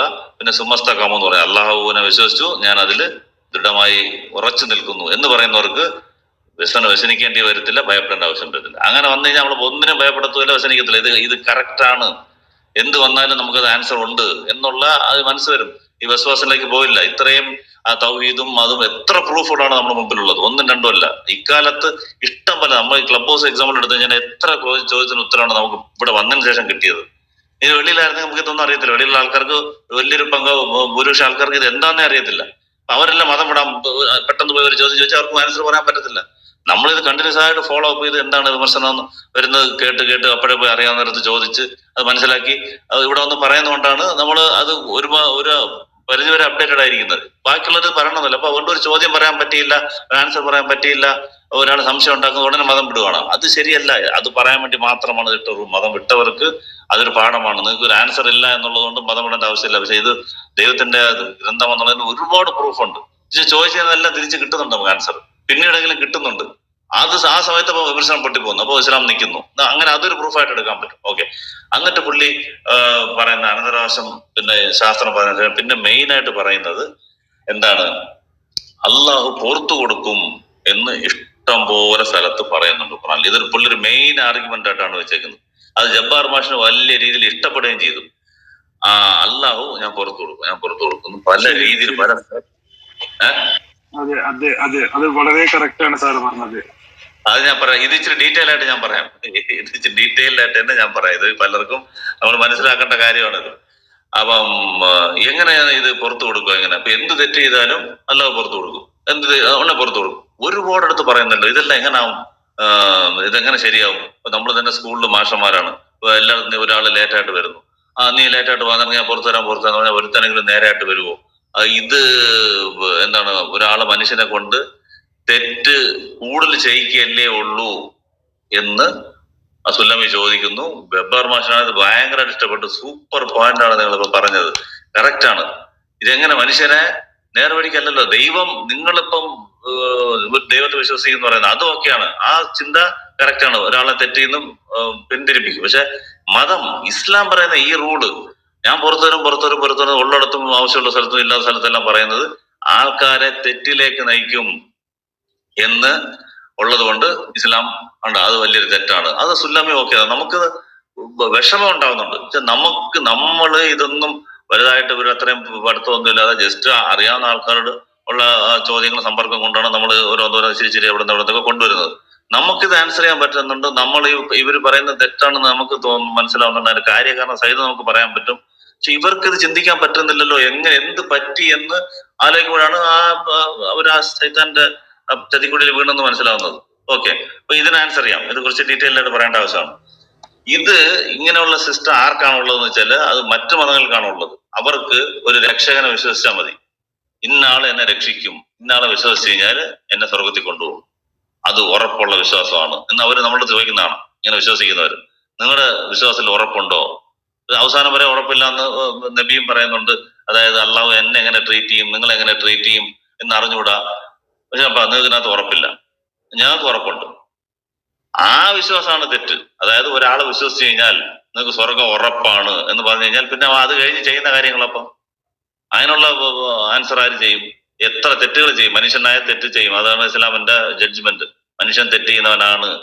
അതിന് ആ ഒരു കൺസെപ്റ്റ് എടുക്കാതെ ഒരാളെ രക്ഷിച്ചു കഴിഞ്ഞാൽ, ഒരാളെ വിശ്വസിച്ച് കഴിഞ്ഞാൽ അത് ഞാൻ സ്വർഗത്തിലേക്ക് പോകാനുള്ള ടിക്കറ്റായി എനിക്ക്, പിന്നെ ഒന്നും നോക്കേണ്ട ആവശ്യമില്ല, ഇതാണ് ഉറപ്പെന്ന് പറഞ്ഞു കഴിഞ്ഞാല് അതുപോലെ ഈ ലോകത്ത് ഇല്ലാതാക്കാൻ മനുഷ്യനെ ചീത്തയാക്കുന്ന, ഇപ്പൊ ജബ്ബാർ മാഷ് പറഞ്ഞില്ല, അത് ഇവിടെ ചേരും. ഇസ്ലാമിൽ അത് ചേരില്ല. ഇസ്ലാം എന്ത് പറയുന്നു വെച്ചാല് ഒരാള് മനുഷ്യൻ തെറ്റ് ചെയ്യും, അത് കറക്റ്റ് ആണത്. മനുഷ്യൻ തെറ്റ് ചെയ്യും, തെറ്റ് ചെയ്യുന്നവനായിട്ടാണ് മനുഷ്യനെ സൃഷ്ടിച്ചിരിക്കുന്നത്, മലക്കുകളല്ല. അപ്പൊ അതിനകത്ത് അത് പറയുന്നുണ്ട്. എന്തിനാണ് അങ്ങനെ ദുവാ ചെയ്യുന്നത്, പ്രാർത്ഥിക്കുന്നത്? അതെല്ലാം സുല്ലമി അവസാനം വേറെ സ്ഥലത്ത് പറയുന്നത്. ഫാത്തിഹ ഓതിയിട്ട് അതിനകത്ത് ദുവാ ചെയ്യുന്ന കണക്ക് അള്ളാഹു വെച്ചിരിക്കുന്നു, എന്നെ നേർവഴിയിലാക്കണമെന്ന്. അതെന്തിനാ അങ്ങനെ ചെയ്യുന്നത്? അവർ നേർവഴിയിലാക്കിയാൽ പോരെ? ഇതൊക്കെ വെറും LKG ക്വസ്റ്റ്യൻസ് ആണത്. മലക്കുകളാണ് അങ്ങനെ ഉള്ളത്, നമ്മൾ മലക്കളല്ല. മലക്കൾ തെറ്റ് ചെയ്യില്ല. അങ്ങനെ ഓൾറെഡി ഒരു സൃഷ്ടി ഉണ്ട്. തെറ്റ് ചെയ്യാത്ത സൃഷ്ടി ഓൾറെഡി അള്ളാഹു സൃഷ്ടിച്ചു വെച്ചിട്ടുണ്ട്. മനുഷ്യൻ അങ്ങനെയുള്ള സൃഷ്ടി അല്ലല്ലോ. അവന്റെ ഫ്രീ വില്ല് കൊടുത്തിട്ടുണ്ട്. അവന് തെറ്റ് ചെയ്യാനും തെറ്റ് ചെയ്യാതിരിക്കാനും തിരഞ്ഞെടുക്കാനുള്ള സ്വാതന്ത്ര്യം നൽകപ്പെട്ടിട്ടുണ്ട്. പിന്നെ അത് തെറ്റ് മാത്രം ചെയ്യാത്ത എന്താന്ന് അങ്ങനെ ഒരു ചോദ്യം മുസ്ലിമി ചോദിക്കുന്നത് എന്തിനാന്ന് നമുക്ക് മനസ്സിലാവുന്നില്ല. അത് ഏത്തിസ്റ്റുകൾ ചോദിക്കുന്ന വളരെ ലോ ലെവൽ, വളരെ പ്രൈമറി ലെവലിലുള്ള ഒരു ക്വസ്റ്റ്യൻ ആണത്. ആ ലെവലിലേക്ക് അവർ മാറിക്കഴിഞ്ഞു എന്നുള്ളത് കാണുമ്പോൾ നമുക്ക് വിഷമാണ് വരുന്നത്. ഇത് എങ്ങനെയാണ് ഇങ്ങനെ ട്രാൻസ്ഫർ ആവുക എന്നുള്ളത്. അപ്പം അതാണ് മനുഷ്യൻ തെറ്റ് ചെയ്യും, തെറ്റ് ചെയ്യാൻ പ്രകൃതിയിൽ തന്നെയാണ് ചെയ്തിരിക്കുന്നത്. അതിന് പരിഹാരം എന്ത് ചെയ്തു എന്നുള്ളതാണ് നോക്കേണ്ടത് ഇസ്ലാം. ഒരു തെറ്റ് ചെയ്താൽ ഇസ്ലാം പറയുന്നത് എന്താണ്? അതിന് പ്രായശ്ചിത്തം ചെയ്യുക. അതാണ് ഞാൻ പുറത്തു വരും പലയിടത്തും എന്ന് പറഞ്ഞില്ല, പല ഖുറാനിലും കറക്റ്റ് ആണ്, പല സ്ഥലത്തും ഉണ്ട്. ഞാൻ അള്ളാഹു പൊറുക്കുന്നവനാണ്, അള്ളാഹു കരുണാണ്, നിങ്ങൾ തെറ്റ് ചെയ്താൽ അള്ളാഹു പൊറുക്കും, അതിനോട് തിരിയുക. അതാണ് അതിന്റെ റൂള്. അല്ലെങ്കിൽ ഒരാളെ നേരെയാക്കാൻ പറ്റത്തില്ല. ഒരാൾ തെറ്റ് ചെയ്ത് ഉടനെ ശിക്ഷിക്കുക, വേറെന്താ പരിഹാരം ഉള്ളത്? അവനെ ശിക്ഷിക്കുക, അല്ലെങ്കിൽ നരകത്തിൽ നീ ഈ തെറ്റിന് നിനക്ക് യാതൊരു മോചനമില്ല എന്ന് പറഞ്ഞാല് അവൻ പിന്നെ ആയിരക്കണക്കിന് തെറ്റ് ചെയ്യും. ആ ഒരു വിശ്വാസമാണ് നിങ്ങൾ പറഞ്ഞു കൊടുക്കുന്നെങ്കിൽ. തെറ്റ് എന്ന് പറഞ്ഞാൽ ഇസ്ലാമിൽ ഇവർ പറഞ്ഞ കൊല്ലുന്നയും ഇത് മാത്രമല്ല, അത് എന്താണ്, കൊള്ളയടിക്കുന്നത് മാത്രമല്ല. അതിനകത്ത് തന്നെ സുല്ലമി പറയുന്നുണ്ട് മറയില്ലാതെ മൂത്രമൊഴിച്ചതിന് ഖബറിൽ ശിക്ഷ നബി കേട്ടു എന്ന് പറയുന്നുണ്ട്. ഇതൊക്കെ ഏതെങ്കിലും മതത്തിലെ ശിക്ഷയായിട്ട് ആരെങ്കിലും പറയുന്നുണ്ടോ? ഇസ്ലാമിൽ അതൊക്കെ ശിക്ഷയാണ്. ഒരു ഒതു ചെയ്യുമ്പോ കാല് ഉപ്പൂറ്റിയിൽ ശ്രദ്ധിക്കുക, കറക്റ്റായിട്ട് അവിടെ നനയണം, അല്ലെങ്കിൽ അത് നരകത്തിൽ പോകും. അതൊരു തെറ്റാണത്. ഇത് മറ്റു മതമൊക്കെ ക്രിസ്ത്യാനി ചോദിച്ചാൽ ഓക്കെ, അവർക്ക് അറിയത്തില്ല എന്തോ തെറ്റെന്നുള്ളത്, അവർക്ക് അറിയത്തില്ല. അവർ ആ കൂടെ അവർക്ക് എന്തോ തെറ്റെന്നോ അവർക്ക് എന്താണ് തെറ്റെന്നൊന്നും പറഞ്ഞിട്ടുമില്ല. ഒറ്റ മിനിറ്റ്.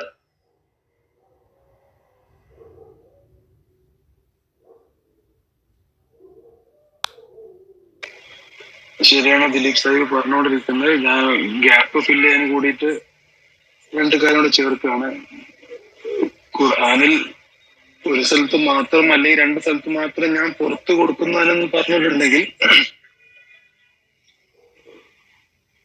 ഒരാൾ ഖുർആൻ മൊത്തം വായിച്ചു കഴിഞ്ഞാൽ ഇതിൽ ആകെ 2 പ്രാവശ്യമാണ് അള്ളാഹ് പുറത്തു കൊടുക്കുന്നുള്ളൂ എന്ന് പറയും. ഏറ്റവും കൂടുതൽ ഞാൻ പുറത്തു കൊടുക്കുന്നവനാണെന്ന് പറഞ്ഞാൽ, പുറത്തു കൊടുക്കുന്നവനാണെന്ന് തെറ്റ് ചെയ്ത ഒരു മനുഷ്യനെ അത് ഉറപ്പു നൽകുകയും ചെയ്തുകൊണ്ടിരിക്കുന്ന മനുഷ്യന്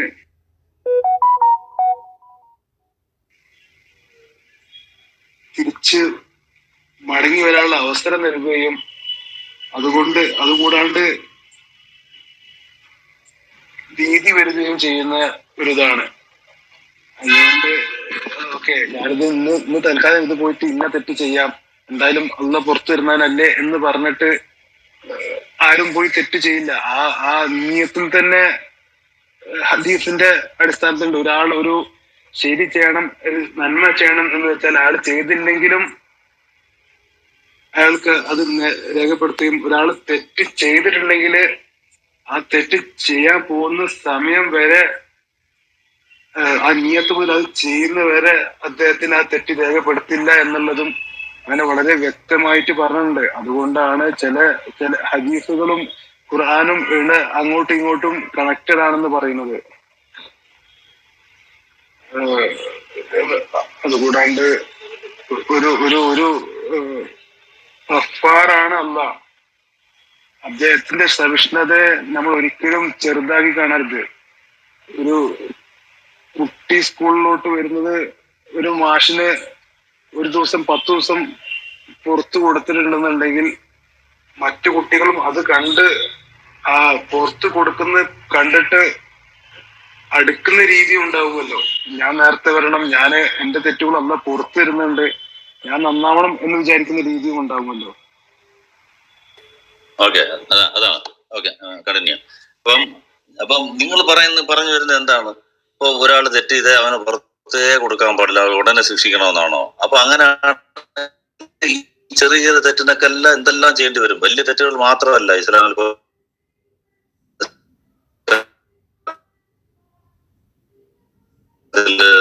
മിസ്റ്റേക്ക് ചെയ്യുന്നു, കുറിച്ച് മോശം പറയുന്നു, അല്ലെങ്കിൽ ഒരാളെ കുറിച്ച് പരദൂഷണം, മറയില്ലാതെ മൂത്രം അത് ചിരിക്കുകയും ചെയ്യുന്നുണ്ട്. ഇതിന് അള്ളാഹ് പുറത്ത് കൊടുത്തിട്ടില്ല. അപ്പൊ അതിൽ നിന്ന് തന്നെ മനസ്സിലാക്കാം എല്ലാം പുറത്തു കൊടുക്കത്തില്ല, പുറത്തു കൊടുക്കുന്നതിന് വേറെ കണ്ടീഷൻസ് ഉണ്ട് എന്ന് അതിനകത്ത് തന്നെ മനസ്സിലാക്കാം. അതെന്താ എല്ലാം പുറത്തു കൊടുക്കുന്ന ആളാണെങ്കിൽ എന്തുകൊണ്ട് മറയില്ലാതെ മൂത്രം വെച്ച് തന്നെ ഖബറിൽ വേദന ചെയ്യുന്ന എന്തിനാണ്? അതിനകത്ത് ആൻസർ അവർ തന്നെ പറയുന്നുണ്ട്. എല്ലാം പുറത്തു കൊടുക്കും എന്ന് പറഞ്ഞാൽ അതിന് ചില കണ്ടീഷൻസ് ഉണ്ട്. മനുഷ്യൻ തെറ്റ് ചെയ്യും, അവനെ പുറത്തു കൊടുത്ത് അവനെ റിപ്പന്റ് ചെയ്യിക്കുക, പശ്ചാത്തപിപ്പിക്കുക, അതുവഴി അവനെ അതിൽ നിന്നും ശുദ്ധീകരിക്കുക. അതാണ് ഇസ്ലാമിന്റെ കൺസെപ്റ്റ്. ഒരു തെറ്റ് ചെയ്താൽ അവൻ അത് മനസ്സിലാക്കണം, അത് അവന് ഖേദം തോന്നണം, അവന് ഖേദം തോന്നി അവൻ അള്ളാഹുവിന്റെ അടുത്ത് പശ്ചാത്തപിക്കണം. അപ്പോഴാണ് അവൻ അതിനകത്ത് തിരിച്ചു ചെയ്യാതിരിക്കുക. ഒരു 4 കണ്ടീഷൻ ഉണ്ടെങ്കിൽ മാത്രമാണ് അള്ളാഹു പുറത്തു കൊടുക്കുക. അല്ലാതെ ഞാനിങ്ങനെ ചെയ്തുകൊണ്ടേ ഇരിക്കും, അവസാനം വരെയും ചെയ്തുകൊണ്ടിരിക്കും, അള്ളാഹു പുറത്തു വന്നുകൊണ്ടേ ഇരിക്കും എന്നുള്ള ഒരു കൺസെപ്റ്റ് ഇസ്ലാമിനില്ല. അവനെ തിരിച്ചു കൊണ്ടുവരെയും വേണം, അതിനുള്ള നല്ല മാർഗവും പറഞ്ഞു തരണം. ഇപ്പം നമ്മുടെ ഒരുപാട് നിയമങ്ങൾ നമ്മുടെ നാട്ടിൽ തന്നെ ഉണ്ട്. മോഷ്ടിക്കുന്നതിന് ജയിലിൽ പിടിച്ചിടുക എന്നുള്ളത്. അപ്പം ഈ മോഷ്ടാക്കൾ ശ്രദ്ധിച്ചിട്ടുണ്ടോ? അവൻ അവസാനം വരെ മോഷ്ടാവായിട്ട് തന്നെ ഇരിക്കും. അവൻ ഒരു സൈക്കിൾ മോഷ്ടിക്കും, തിരിച്ച് ജയിലിൽ കൊണ്ടിട്ട് 2 വർഷം തിരിച്ചു വരും, അവൻ പിന്നെയും മോഷ്ടിക്കും, പിന്നെയും പോവും, പിന്നെയും വരും. അവൻ അവസാന കാലം വരെയും അവൻ മോഷ്ടാവായിട്ട് തന്നെ ഇരിക്കും. ഞാൻ പറയുന്നത് നിങ്ങൾ എന്തിനാ ജയിലിലിട്ടത്? അവനെ നന്നാക്കാനുള്ള എന്തെങ്കിലും നടന്നിട്ടുണ്ടോ? മനസ്സുകൊണ്ട് അവൻ മാറിയോ? അവൻ മനസ്സുകൊണ്ട് അവൻ ഖേദിച്ചോ അവൻ ചെയ്ത തെറ്റിന്? ഇല്ല. ഇസ്ലാം അവിടെ കറക്റ്റായിട്ട് ഇടപെടുന്നത്. അള്ളാഹു പുറത്തു വരുമെന്ന് പറഞ്ഞാല് നീ അതിൽ ഖേദിക്കണം. ഖേദിച്ച് തെറ്റ് ചെയ്തെന്ന് മനസ്സിലാവണം. അങ്ങനെയാണെങ്കിൽ നമുക്ക് പുറത്തു വരും. അല്ലെങ്കിൽ നമുക്ക് ഇതിന് ആൻസർ ചെയ്യേണ്ടി വരും, ഇതിന് പനിഷ്മെന്റ് കിട്ടും. അങ്ങനെ മറയുള്ള ആള് അത് അവൻ കറക്റ്റായിട്ട് അതിൽ ഖേദിച്ച് മടങ്ങില്ല. അവസാനം വരെയും അങ്ങനെ ചെയ്തുകൊണ്ടിരുന്നുകൊണ്ടാണ് അങ്ങനെ വന്നത്. അത് ഖേദിച്ച് അത് അള്ളാഹുവിനോട് പൊറുക്കലിന് തേടിയിരുന്നെങ്കിൽ മാറിയാണ്. അപ്പോഴാണ് ശുദ്ധീകരിക്കുക. അപ്പൊ വേറൊരു ഹദീസിൽ പറയുന്ന കാണാലോ, മനസ്സ് ഇസ്ലാം മനുഷ്യന്റെ മനസ്സെന്ന് പറയുന്നത് കണ്ണാടി പോലെയാണ്. അത് ഇങ്ങനെ കറുത്ത മഷി ഓരോ സമയം നമ്മൾ ഒരു ചിന്തകൾ കൊണ്ടോ അല്ലെങ്കിൽ മറ്റ് ഓരോ ഇടപെടുമ്പോഴും ഒക്കെ പല ചിന്തകളും പല തെറ്റുകളും വരും. അത് അപ്പോഴേ ക്ലീൻ ചെയ്യണം. അത് 5 നേരം നിസ്കാരം അതാണ് അതിന്റെ.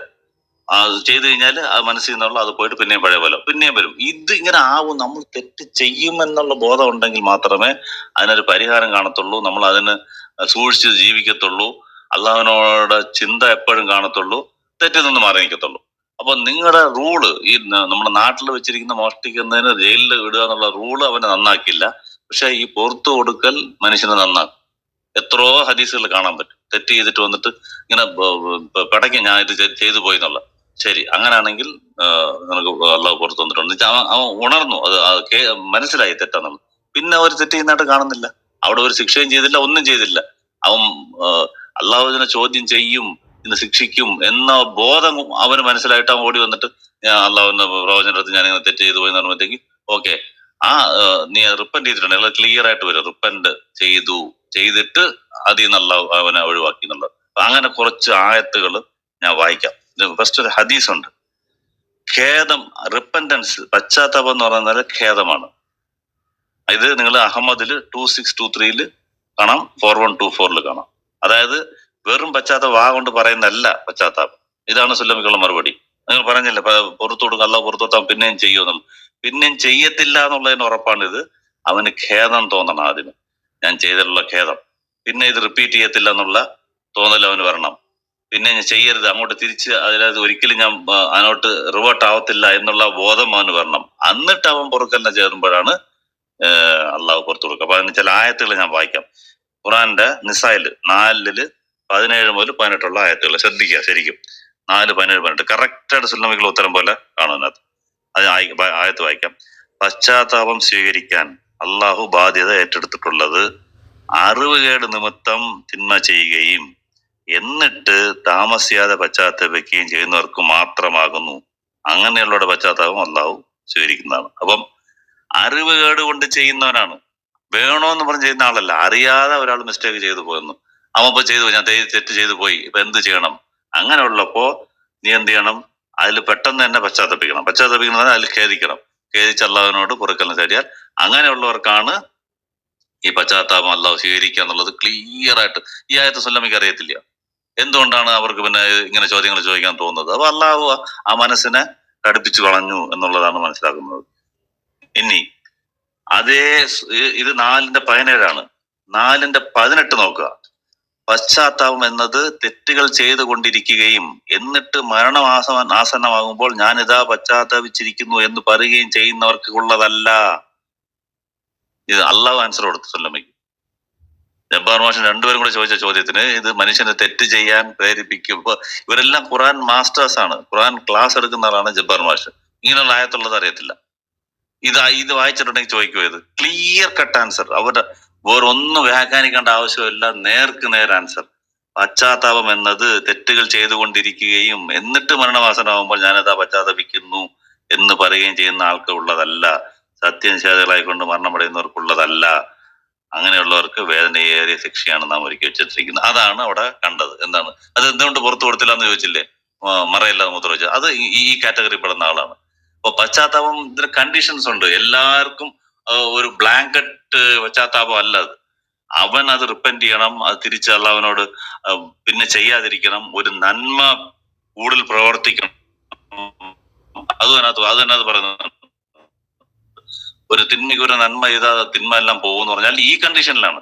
അവൻ പിന്നെ നന്മ ചെയ്യുമ്പോൾ നന്മയോട് കൂടുതൽ എടുക്കും, തിന്മയിൽ നിന്ന് മാറുകയും ചെയ്യും. അപ്പൊ ഒരു മനുഷ്യനെ ശരിക്കും അള്ളാഹു സൃഷ്ടിച്ച മനുഷ്യനെ അള്ളാഹുവിനറിയാം മനുഷ്യൻ ആരാന്നുള്ളത്. അവൻ എങ്ങനെ ട്രെയിൻ ചെയ്താലാണ് അവൻ നന്മ പ്രവർത്തിക്കുക എന്നുള്ളത് അറിയാൻ പറ്റും. എന്തുകൊണ്ടാണ് മുസ്ലിങ്ങൾ കൂടുതൽ ദാനധർമ്മം ചെയ്യുന്നത്? എന്തുകൊണ്ടാണ് മുസ്ലിങ്ങൾ ഈ കള്ളിൽ നിന്നും പിന്മാറി നിൽക്കുന്നത്? ഓണത്തിനും ക്രിസ്മസിനും മാത്രം റെക്കോർഡ് വിൽപ്പന വയ്ക്കും, മുസ്ലിങ്ങളുടെ ഇതിന് മാത്രം വരാത്ത എന്താ? അവർ മാത്രം എന്തുകൊണ്ട് അനാഥാലയങ്ങൾക്ക് കൊടുക്കുന്നു? കള്ള് ബിസിനസ് ചെയ്യാത്ത എന്തുകൊണ്ടാണ് അവർ? ഇതെല്ലാം അവനെ സംസ്കരിച്ചെടുക്കുന്ന രീതി ഇസ്ലാമിന് അറിയാവുന്നതുകൊണ്ടാണ് അങ്ങനെ കറക്റ്റായിട്ട് ചെയ്യുന്നത്. ഇനി അടുത്ത ആയത്ത് ഖുറാന്റെ 133, 136. വല്ല നീചകൃത്യവും ചെയ്തു പോയാൽ അഥവാ സ്വന്തത്തോട് തന്നെ വലിയ ദ്രോഹവും ചെയ്തു പോയാൽ അള്ളാഹു ഓർക്കുകയും തങ്ങളുടെ പാപങ്ങൾക്ക് മാപ്പ് തേടുകയും ചെയ്യുന്നവർക്ക് വേണ്ടി പാപങ്ങൾ പൊറുക്കാൻ അള്ളാഹു അല്ലാതെ ആരാണുള്ളത്? ചെയ്തു പോയ ദുഷ്പ്രവൃത്തി അറിഞ്ഞുകൊണ്ട് ഉറച്ചു നിൽക്കാത്തവരുമാകുന്നു അവർ. അപ്പം അത് എന്താന്ന് മനസ്സിലാക്കിയിട്ട് അതിനകത്ത് പിന്നെയും ചെയ്യാൻ പോകരുത്, റിപ്പീറ്റ് ചെയ്യരുത്.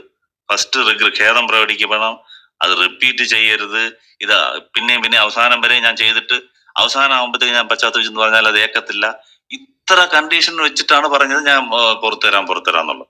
അപ്പൊ ഇതിലെന്താണ് കറക്റ്റ്? നിങ്ങൾ മാപ്പ് തേടുകയും ചെയ്യുക, പക്ഷെ അതില് ദുഷ്പ്രവൃത്തിയിൽ അറിഞ്ഞുകൊണ്ട് ഉറച്ചു നിൽക്കരുത്. അങ്ങനെ ഉണ്ടെങ്കിൽ മാപ്പില്ല. ആ ചോദ്യം കറക്റ്റ് ആണ്. അതിന് കറക്റ്റ് ഉത്തരം ഖുറാനിൽ തന്നെ അള്ളാഹു കൊടുത്തിട്ടുണ്ട്. നമ്മൾ പറയണ്ട, നമ്മൾ സ്വന്തമായിട്ട് പറയുന്നില്ല, എല്ലാ ആയത്താണ്. അടുത്തത് ബഖറയില് ഖുറാൻ 2-ാമത്തെ ചാപ്റ്റർ 159, 60. എന്നാൽ പശ്ചാത്തപിക്കുകയും നിലപാട് നന്നാക്കുകയും ചെയ്യുന്നവർ ഇതിൽ നിന്ന് ഒഴിവാകും. അപ്പൊ പശ്ചാത്തപിച്ച് റിപ്പീറ്റ് ചെയ്യരുത്, ആ നിലപാട് നന്നാക്കണം, പഴയ തെറ്റിലേക്ക് പോകരുത്, അതിങ്ങനെ പറയുന്നുണ്ട്. പിന്നെ 20-ന്റെ 82 പശ്ചാത്തപിക്കുകയും വിശ്വസിക്കുകയും സൽക്കർമ്മം പ്രവർത്തിക്കുകയും പിന്നെ നേർമാർഗത്തിൽ നിലകൊള്ളുകയും ചെയ്യുന്നവർക്ക് തീർച്ചയായും ഞാൻ ഏറെ പുറത്തു കൊടുക്കുന്നതാണ്. കണ്ടില്ലേ? പശ്ചാത്തപിക്കണം, പിന്നെ കറക്റ്റായിട്ട് വിശ്വസിക്കണം, സൽക്കർമ്മം പ്രവർത്തിക്കണം, പിന്നെയും തിരിച്ചു പോകാതിരിക്കാനായിട്ട് പിന്നെ നേർമാർഗത്തിൽ നിലകൊള്ളണം, തിരിച്ചു പോകരുത്. പിന്നെ പശ്ചാത്തലത്തിന് ശേഷം ആ സ്ട്രൈറ്റിൽ തന്നെ നേരെ തെറ്റ് ചെയ്യാതെ ആ മാർഗത്തിലൂടെ തന്നെ പോകണം. അങ്ങനെയുള്ളവർക്കാണ് ഞാൻ പുറത്തു കൊടുക്കുക. എത്ര ആയത്തിൽ അള്ളാഹു ഇത് പറയുന്നു, എന്റെ കണ്ടീഷൻസ്. ഇത് കേട്ടിട്ട് രണ്ടുപേരും കൂടെ ഇത് ഇങ്ങനെ എല്ലാവർക്കും ഹോൾസെയിലായിട്ട് പുറത്തു കൊടുക്കുന്നു. അപ്പൊ എങ്ങനെയാണ് ആൾക്കാർ നന്നാവുകയെന്ന് വെച്ചാൽ പിന്നെ എങ്ങനെയാണ്? പിന്നെ അതിന്റെ 19-ന്റെ 59, 60. എന്നാൽ പശ്ചാത്തപിക്കുകയും വിശ്വസിക്കുകയും സൽക്കർമ്മം പ്രവർത്തിക്കുകയും ചെയ്തവർ അതിൽ നിന്നും ഒഴിവാകുന്നു, അവർ സ്വർഗത്തിൽ പ്രവേശിക്കുന്നതാണ്, അവർ ഒട്ടും അനീതിക്ക് വിധേയരാവില്ല. അപ്പം അത് കഴിഞ്ഞിട്ട് സൽപ്രവൃത്തിയിലോട്ട് മാറണം, പിന്നെ തെറ്റിലേക്ക് ചെയ്യരുത്. അതുപോലെ തന്നെ ബുഖാരിയിൽ 6941 എന്താണ് അവിശ്വാസത്തിന്റെ മാധുര്യം എന്ന് പറയുമ്പോൾ 3 കാര്യങ്ങൾ പറയുന്നത്. അതിൽ ഒരു കാര്യം, മുസ്ലിം ആയതിനു ശേഷം തിരിച്ച് പിന്നെയും ഇസ്ലാം അല്ലാത്ത രീതിയിൽ മുസ്ലിം കുഫറിലേക്ക് തിരിയുന്നത് വെറുക്കണം, തിരിച്ചു പോകത്തില്ല എന്നുള്ളതിനെ വെറുക്കണം. അപ്പൊ അതായത് തെറ്റിലേക്ക് ചെയ്യാതെ, തെറ്റ് ചെയ്യുമ്പോൾ നബി പറഞ്ഞു, തെറ്റ് ചെയ്യുമ്പോൾ ഒരിക്കലും ഒരു വിശ്വാസി ആയിരിക്കത്തില്ല, തെറ്റ് ചെയ്യുമ്പോൾ വിശ്വാസത്തിന് പുറത്തു പോകും, പിന്നാണ് അവൻ തിരിച്ചു വരുന്നത്. വിശ്വാസിക്ക് തെറ്റ് ചെയ്യാൻ പറ്റത്തില്ല എന്നർത്ഥം. അപ്പൊ തിരിച്ച് ഞാൻ പോകത്തില്ല എന്ന് ഇതും വേണം. അപ്പൊ ഇങ്ങനെ അടുത്തത് 25-ന്റെ 68 അള്ളാഹുവോടൊപ്പം വേറെ ഒരു ദൈവത്തെയും വിളിച്ച് പ്രാർത്ഥിക്കാത്തവരും അള്ളാഹു പവിത്രമാക്കി വെച്ചിട്ടുള്ള ജീവനെ സ്വയം ന്യായമായ കാരണമല്ലാതെ ഹനിച്ചു കളയാത്തവരും വ്യഭിചരിക്കാത്തവരുമാകുന്നു അവർ. ആ കാര്യങ്ങൾ വല്ലതും ചെയ്യുന്ന പക്ഷം അവർ പാവനം കണ്ടെത്തുക തന്നെ ചെയ്യും. അത് വേറൊരു ആയത്താണ്, ഓക്കെ, ഇതിനകത്തുള്ളതല്ല. അപ്പം അതേപോലെ തന്നെ 39, 54, 55 അള്ളാഹുവിന്റെ ശിക്ഷ വരുന്നതിന് മുമ്പേ അവൻ റിപ്പന്റ് ചെയ്തിരിക്കണം, അവൻ പാപമോചനം തേടിയിരിക്കണം എന്ന് ഇതിനകത്ത് പറയുന്നുണ്ട്. ഇങ്ങനെ ഇതിൽ നിന്ന് മാറണമെങ്കിൽ നിങ്ങൾ പശ്ചാത്തപിക്കുക, പിന്നെ നല്ല കാര്യങ്ങളിലേക്ക് തിരിയുക എന്ന് പറയുന്ന ഒരുപാട് ആയത്തുകളുണ്ട്. ഇതാണ് ആ പറഞ്ഞതിന് അള്ളാഹു എല്ലാത്തിനും പൊറുക്കുന്നു, നിങ്ങൾ അതുകൊണ്ട് തെറ്റുകൾ വർദ്ധിക്കുക എന്ന് പറഞ്ഞതിനുള്ള ആയത്തുകളാണ് ഇത്. ഇനി ജനീഷ് സംസാരിച്ചു, അതിന്റെ 2-3 മിനിറ്റ് കഴിഞ്ഞ അടുത്ത ടോപ്പിക്.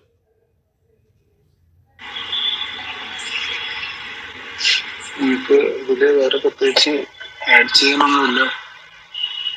തീർച്ചയായും അവിടെ പറഞ്ഞ അത് തന്നെയാണ് എൻ്റെ അടുത്തുള്ള നിലപാട്. ഈ ആയത്തുകൾ ഞാൻ നോക്കിയിട്ടില്ല. സുനിൽ സാർ ഇത് കാണുന്നുണ്ടെങ്കിൽ ഒന്നുകൂടെ ഖുർആൻ ഊതെടുത്തുകൊണ്ട് ഷാഫിനെ ചൊല്ലിക്കൊണ്ട് ഒന്നുകൂടെ നോക്കുന്നതല്ലായിരിക്കും. ഖുർആനിൽ ഒരു വൈരുദ്ധ്യമില്ല എന്നുള്ളത് മനസ്സിലാക്കണം.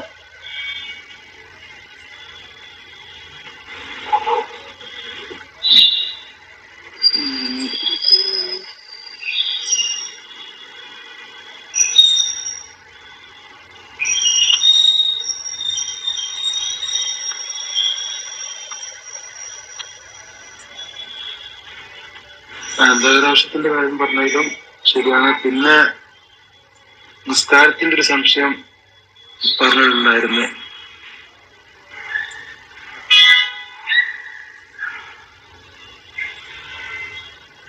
പിന്നെ അക്ബർ സാഹിബിന്റെ ഇത് പൊളിച്ചടക്കിയാണെന്ന് പറഞ്ഞിട്ട് ജബ്ബാർ മാഷിന്റെ കൂടെ ഒരു വീഡിയോ കണ്ടിട്ടുണ്ടായിരുന്നു.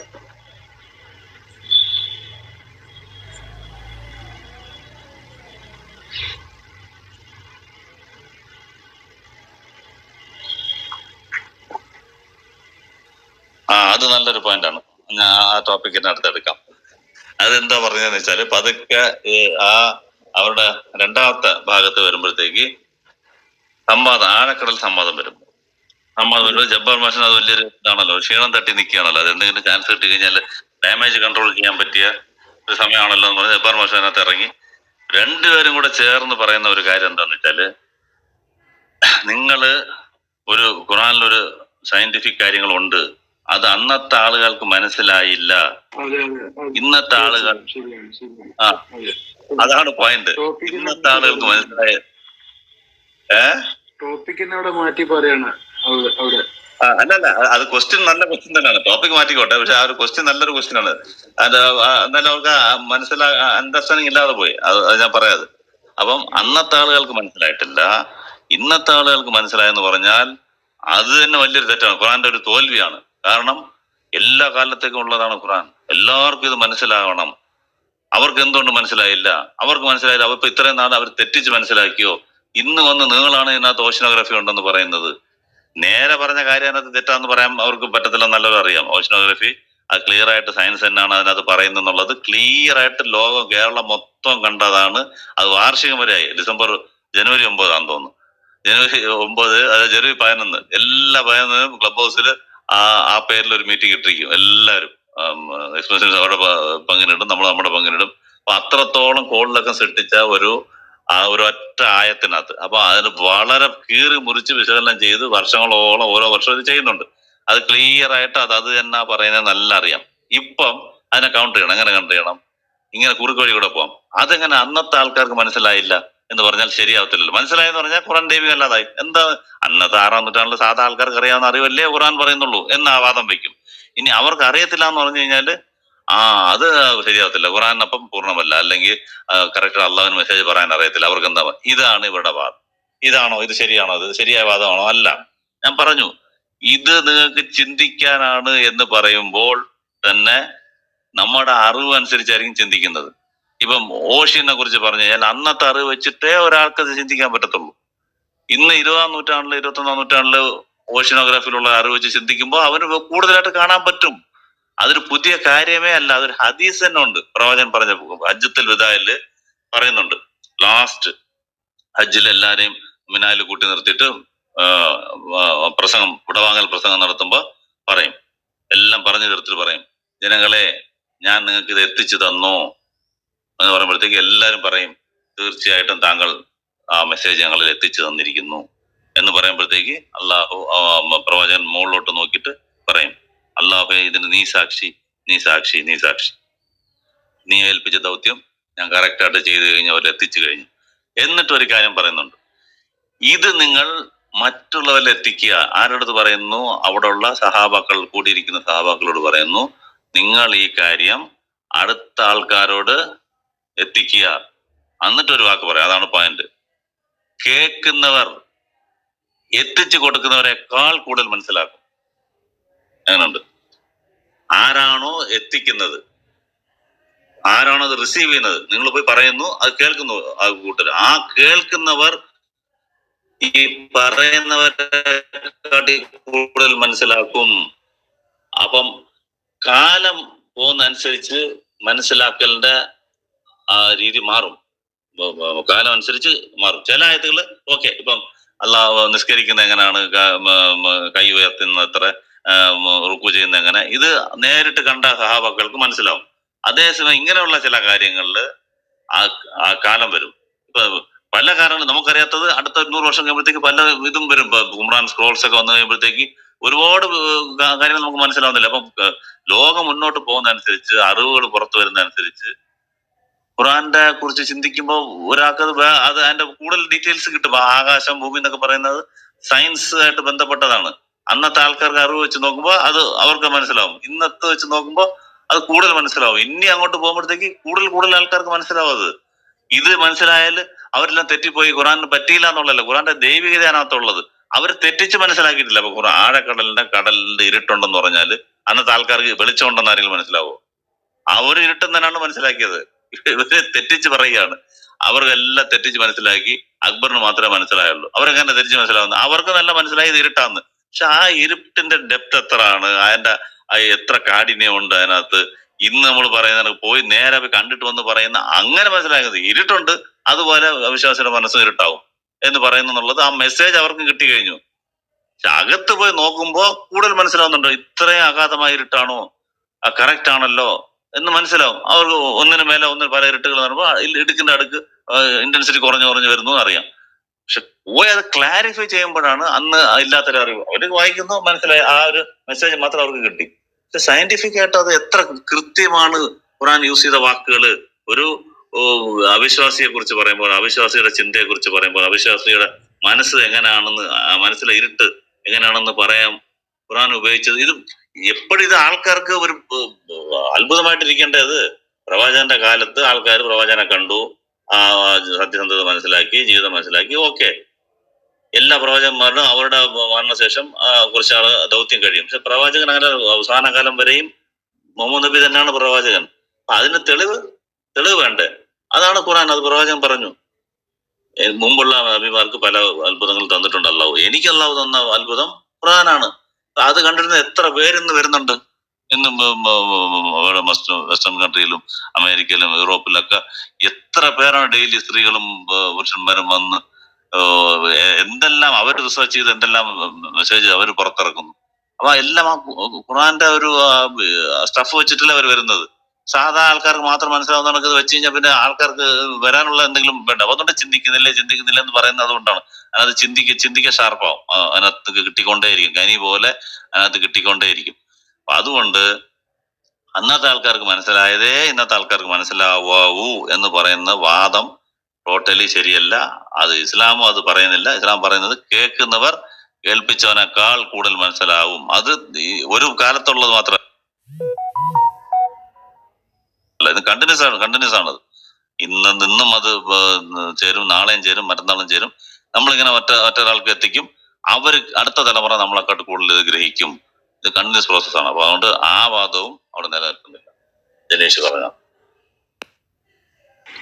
തീർച്ചയായും വളരെ സുബ്ഹാനല്ലാഹ്, അള്ളാന്റെ കലിമത്താണ് ഖുർആൻ. അപ്പൊ അതിന്റെ ഒരു നിസ്സംശയം ഇത് തന്നെയാണ് അതിന്റെ ഉദാഹരണം.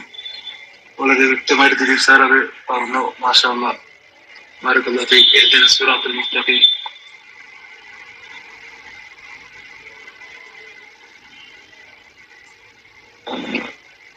വേറെ എന്താണ് അതില് പറഞ്ഞിട്ടുള്ളത് കൂടെ ഞാൻ ഓർക്കുന്നില്ല. ആരെങ്കിലും ദിലീപ് സാർ ആണെങ്കിൽ എന്തെങ്കിലും പോയിന്റ് ഔട്ട് ചെയ്യാൻ എന്തെങ്കിലും പറഞ്ഞോളൂ. പറയാം. പിന്നെ പറഞ്ഞത് പുള്ളി മനുഷ്യനെ നല്ല രൂപത്തിൽ സൃഷ്ടിച്ചിട്ടുണ്ട്, പക്ഷെ വേറൊരു സ്ഥലത്ത് ദുർബലനായി സൃഷ്ടിച്ചു എന്നും പറയുന്നു. ശരിയല്ലേ? അങ്ങനെ പറഞ്ഞില്ലല്ലോ. അതിനെ കുറിച്ച് പറയാം. അപ്പോ ഇതാണ് അടുത്ത വാദം. അവിടെ ഒരു സ്ഥലത്ത് അള്ളാഹു പറയുന്നു മനുഷ്യനെ വളരെ നല്ല രൂപത്തിൽ ഞാൻ സൃഷ്ടിച്ചു, മറ്റൊരു സ്ഥലത്ത് പറയുന്നു അവന് ബലഹീനനായിട്ട് സൃഷ്ടിച്ചു എന്നുള്ളത്. ഇത് വൈരുദ്ധ്യമല്ലേ? സുല്ലമി ചോദിക്കാം. നല്ല ആകാരത്തിൽ സൃഷ്ടിച്ചു എന്ന് പറഞ്ഞാൽ രൂപത്തില് ഉള്ളതിൽ വെച്ച് ഏറ്റവും നല്ല സൃഷ്ടി, അതും പറയുന്നുണ്ട്. അക്രം, മനുഷ്യനാണ് ഏറ്റവും നല്ല സൃഷ്ടി. അത് കറക്റ്റാണ്. അല്ല, അതിന്റെ കാരണം അവന് ആ സവിശേഷ ബുദ്ധി നൽകി എന്നുള്ളത് ഒരു കാരണം. അതാണ് മെയിൻ കാരണം. മറ്റ് മൃഗങ്ങൾക്കും ഒന്നും കിട്ടിയില്ല. അപ്പൊ പറയുന്ന ആമയ്ക്ക് തോടുണ്ട്, അത് മനുഷ്യനെ കാട്ടി ഭയങ്കര സ്ട്രോങ് ആണ്, അത് കാട്ടിക്കൂടെ നടന്നു പോകും. ഇതാണ് ജബ്ബാർ മാഷ് മനുഷ്യനെ കാട്ടി നല്ല ജീവികൾ അവിടെ ഉണ്ടെന്നുള്ളത്. അത് ഓരോ ജീവിക്കും ഓരോ ഇതുണ്ട്. പുലിക്ക് സ്പീഡ് കാണും, പക്ഷെ അതിനെല്ലാം വെല്ലുന്നത് ആ തോടിന്റെ വെല്ല. ആ തോട് അവിടെ നിക്കത്തേ ഉള്ളു. നമ്മുടെ ബുദ്ധി ഉപയോഗിച്ച് ആ തോടിനെ എങ്ങനെ മറികടക്കണം, അല്ലെങ്കിൽ ആ പുലിയുടെ സ്പീഡിനെ എങ്ങനെ നമ്മൾ മറികടക്കണം, അല്ലെങ്കിൽ ആനയുടെ ശക്തി എങ്ങനെ മറികടക്കണം എന്നുള്ള മൊത്ത കഴിവും അള്ളാഹു തലയ്ക്കകത്ത് തന്നില്ലേ, ബ്രെയിനിൽ തന്നില്ലേ? അതെന്താ ചിന്തിക്കാത്തത്? ബഹിരാകാശത്ത് വരെ നമ്മൾ എത്തിക്കഴിഞ്ഞു. ഒരു മൃഗങ്ങളോ മറ്റൊരു ജീവിയോ അവിടെ എത്തിയിട്ടില്ല എന്നുള്ളതാണ് അതിന്റെ സത്യാവസ്ഥ. അത് മാത്രമേ ചെയ്യത്തുള്ളത്. നമ്മള് എല്ലാം ചെയ്യുന്നില്ലേ? ഇവോൾവ് ചെയ്യുന്ന നമ്മൾ ഓരോ കാലഘട്ടം മുമ്പോഴും ഡെവലപ്പ് ആവുന്നത്. ആമ ഡെവലപ്പ് ആയോ? ആ തോട് വിട്ട് വേറൊരു തോട് കണ്ടുപിടിച്ചോ, അല്ലെങ്കിൽ അതിന്റെ സ്പീഡ് കൂട്ടിയോ? അതിന് വലിയൊരു പ്രശ്നമാണ് ആ ആമയുടെ സ്പീഡ്. കൊച്ചുനാൾ മുതൽ നമ്മൾ പഠിക്കുന്നതാണ്. അപ്പൊ അതൊക്കെ നടക്കും. അതിന് സ്പീഡ് കൂട്ടാൻ അതെന്തെങ്കിലും ചെയ്തോ? ഇല്ല. അപ്പൊ ഇതൊക്കെ ഒരു കാരണമാക്കി വെച്ചിട്ട് കണ്ടോ മനുഷ്യൻ ആണ് ഏറ്റവും ശ്രേഷ്ഠമായ ജീവി എന്ന് പറയുന്നത്. എവിടെ പുലിയുടെ അത്ര ഇല്ല, ആമയുടെ അത്രയും തോടില്ല, കട്ടിയില്ല എന്ന് പറഞ്ഞാല് അതിനെല്ലാം വെല്ലാൻ വേണ്ടിയിട്ട് അത്രയും വലിയ ശക്തികൾ ആനയെ പോലെ ഒരു ചെറിയ കമ്പിനകത്ത് കൺട്രോൾ ചെയ്യുന്ന ബുദ്ധി മനുഷ്യന് കൊടുത്തിട്ടുണ്ട്. അത് ചങ്ങലക്കിട്ട് വെക്കാനുള്ള ബുദ്ധി മനുഷ്യന് കൊടുത്തിട്ടുണ്ട്. അതാണ് പറഞ്ഞത്. ഞാൻ മനുഷ്യനെ വളരെ വിശിഷ്ടമായ സൃഷ്ടിയായിട്ടാണ് ഞാൻ സൃഷ്ടിച്ചിരിക്കുന്നത്. ബുദ്ധിയാണ് പറഞ്ഞത്. പിന്നെ ആകാരത്തിലും ബെസ്റ്റ് ഇതിലാണ്. അപ്പൊ നമ്മളത് ആ രണ്ട് കൈ രണ്ട് കാല് വല്ലാതെ രണ്ട് കൈയും പുറകിലിരുന്ന അല്ലെങ്കിൽ അങ്ങനെ വല്ലതും തോന്നുന്നുണ്ടോ നമുക്ക്? അല്ല, ബ്യൂട്ടിഫുൾ ആയിട്ടല്ലേ തോന്നുന്നതല്ല.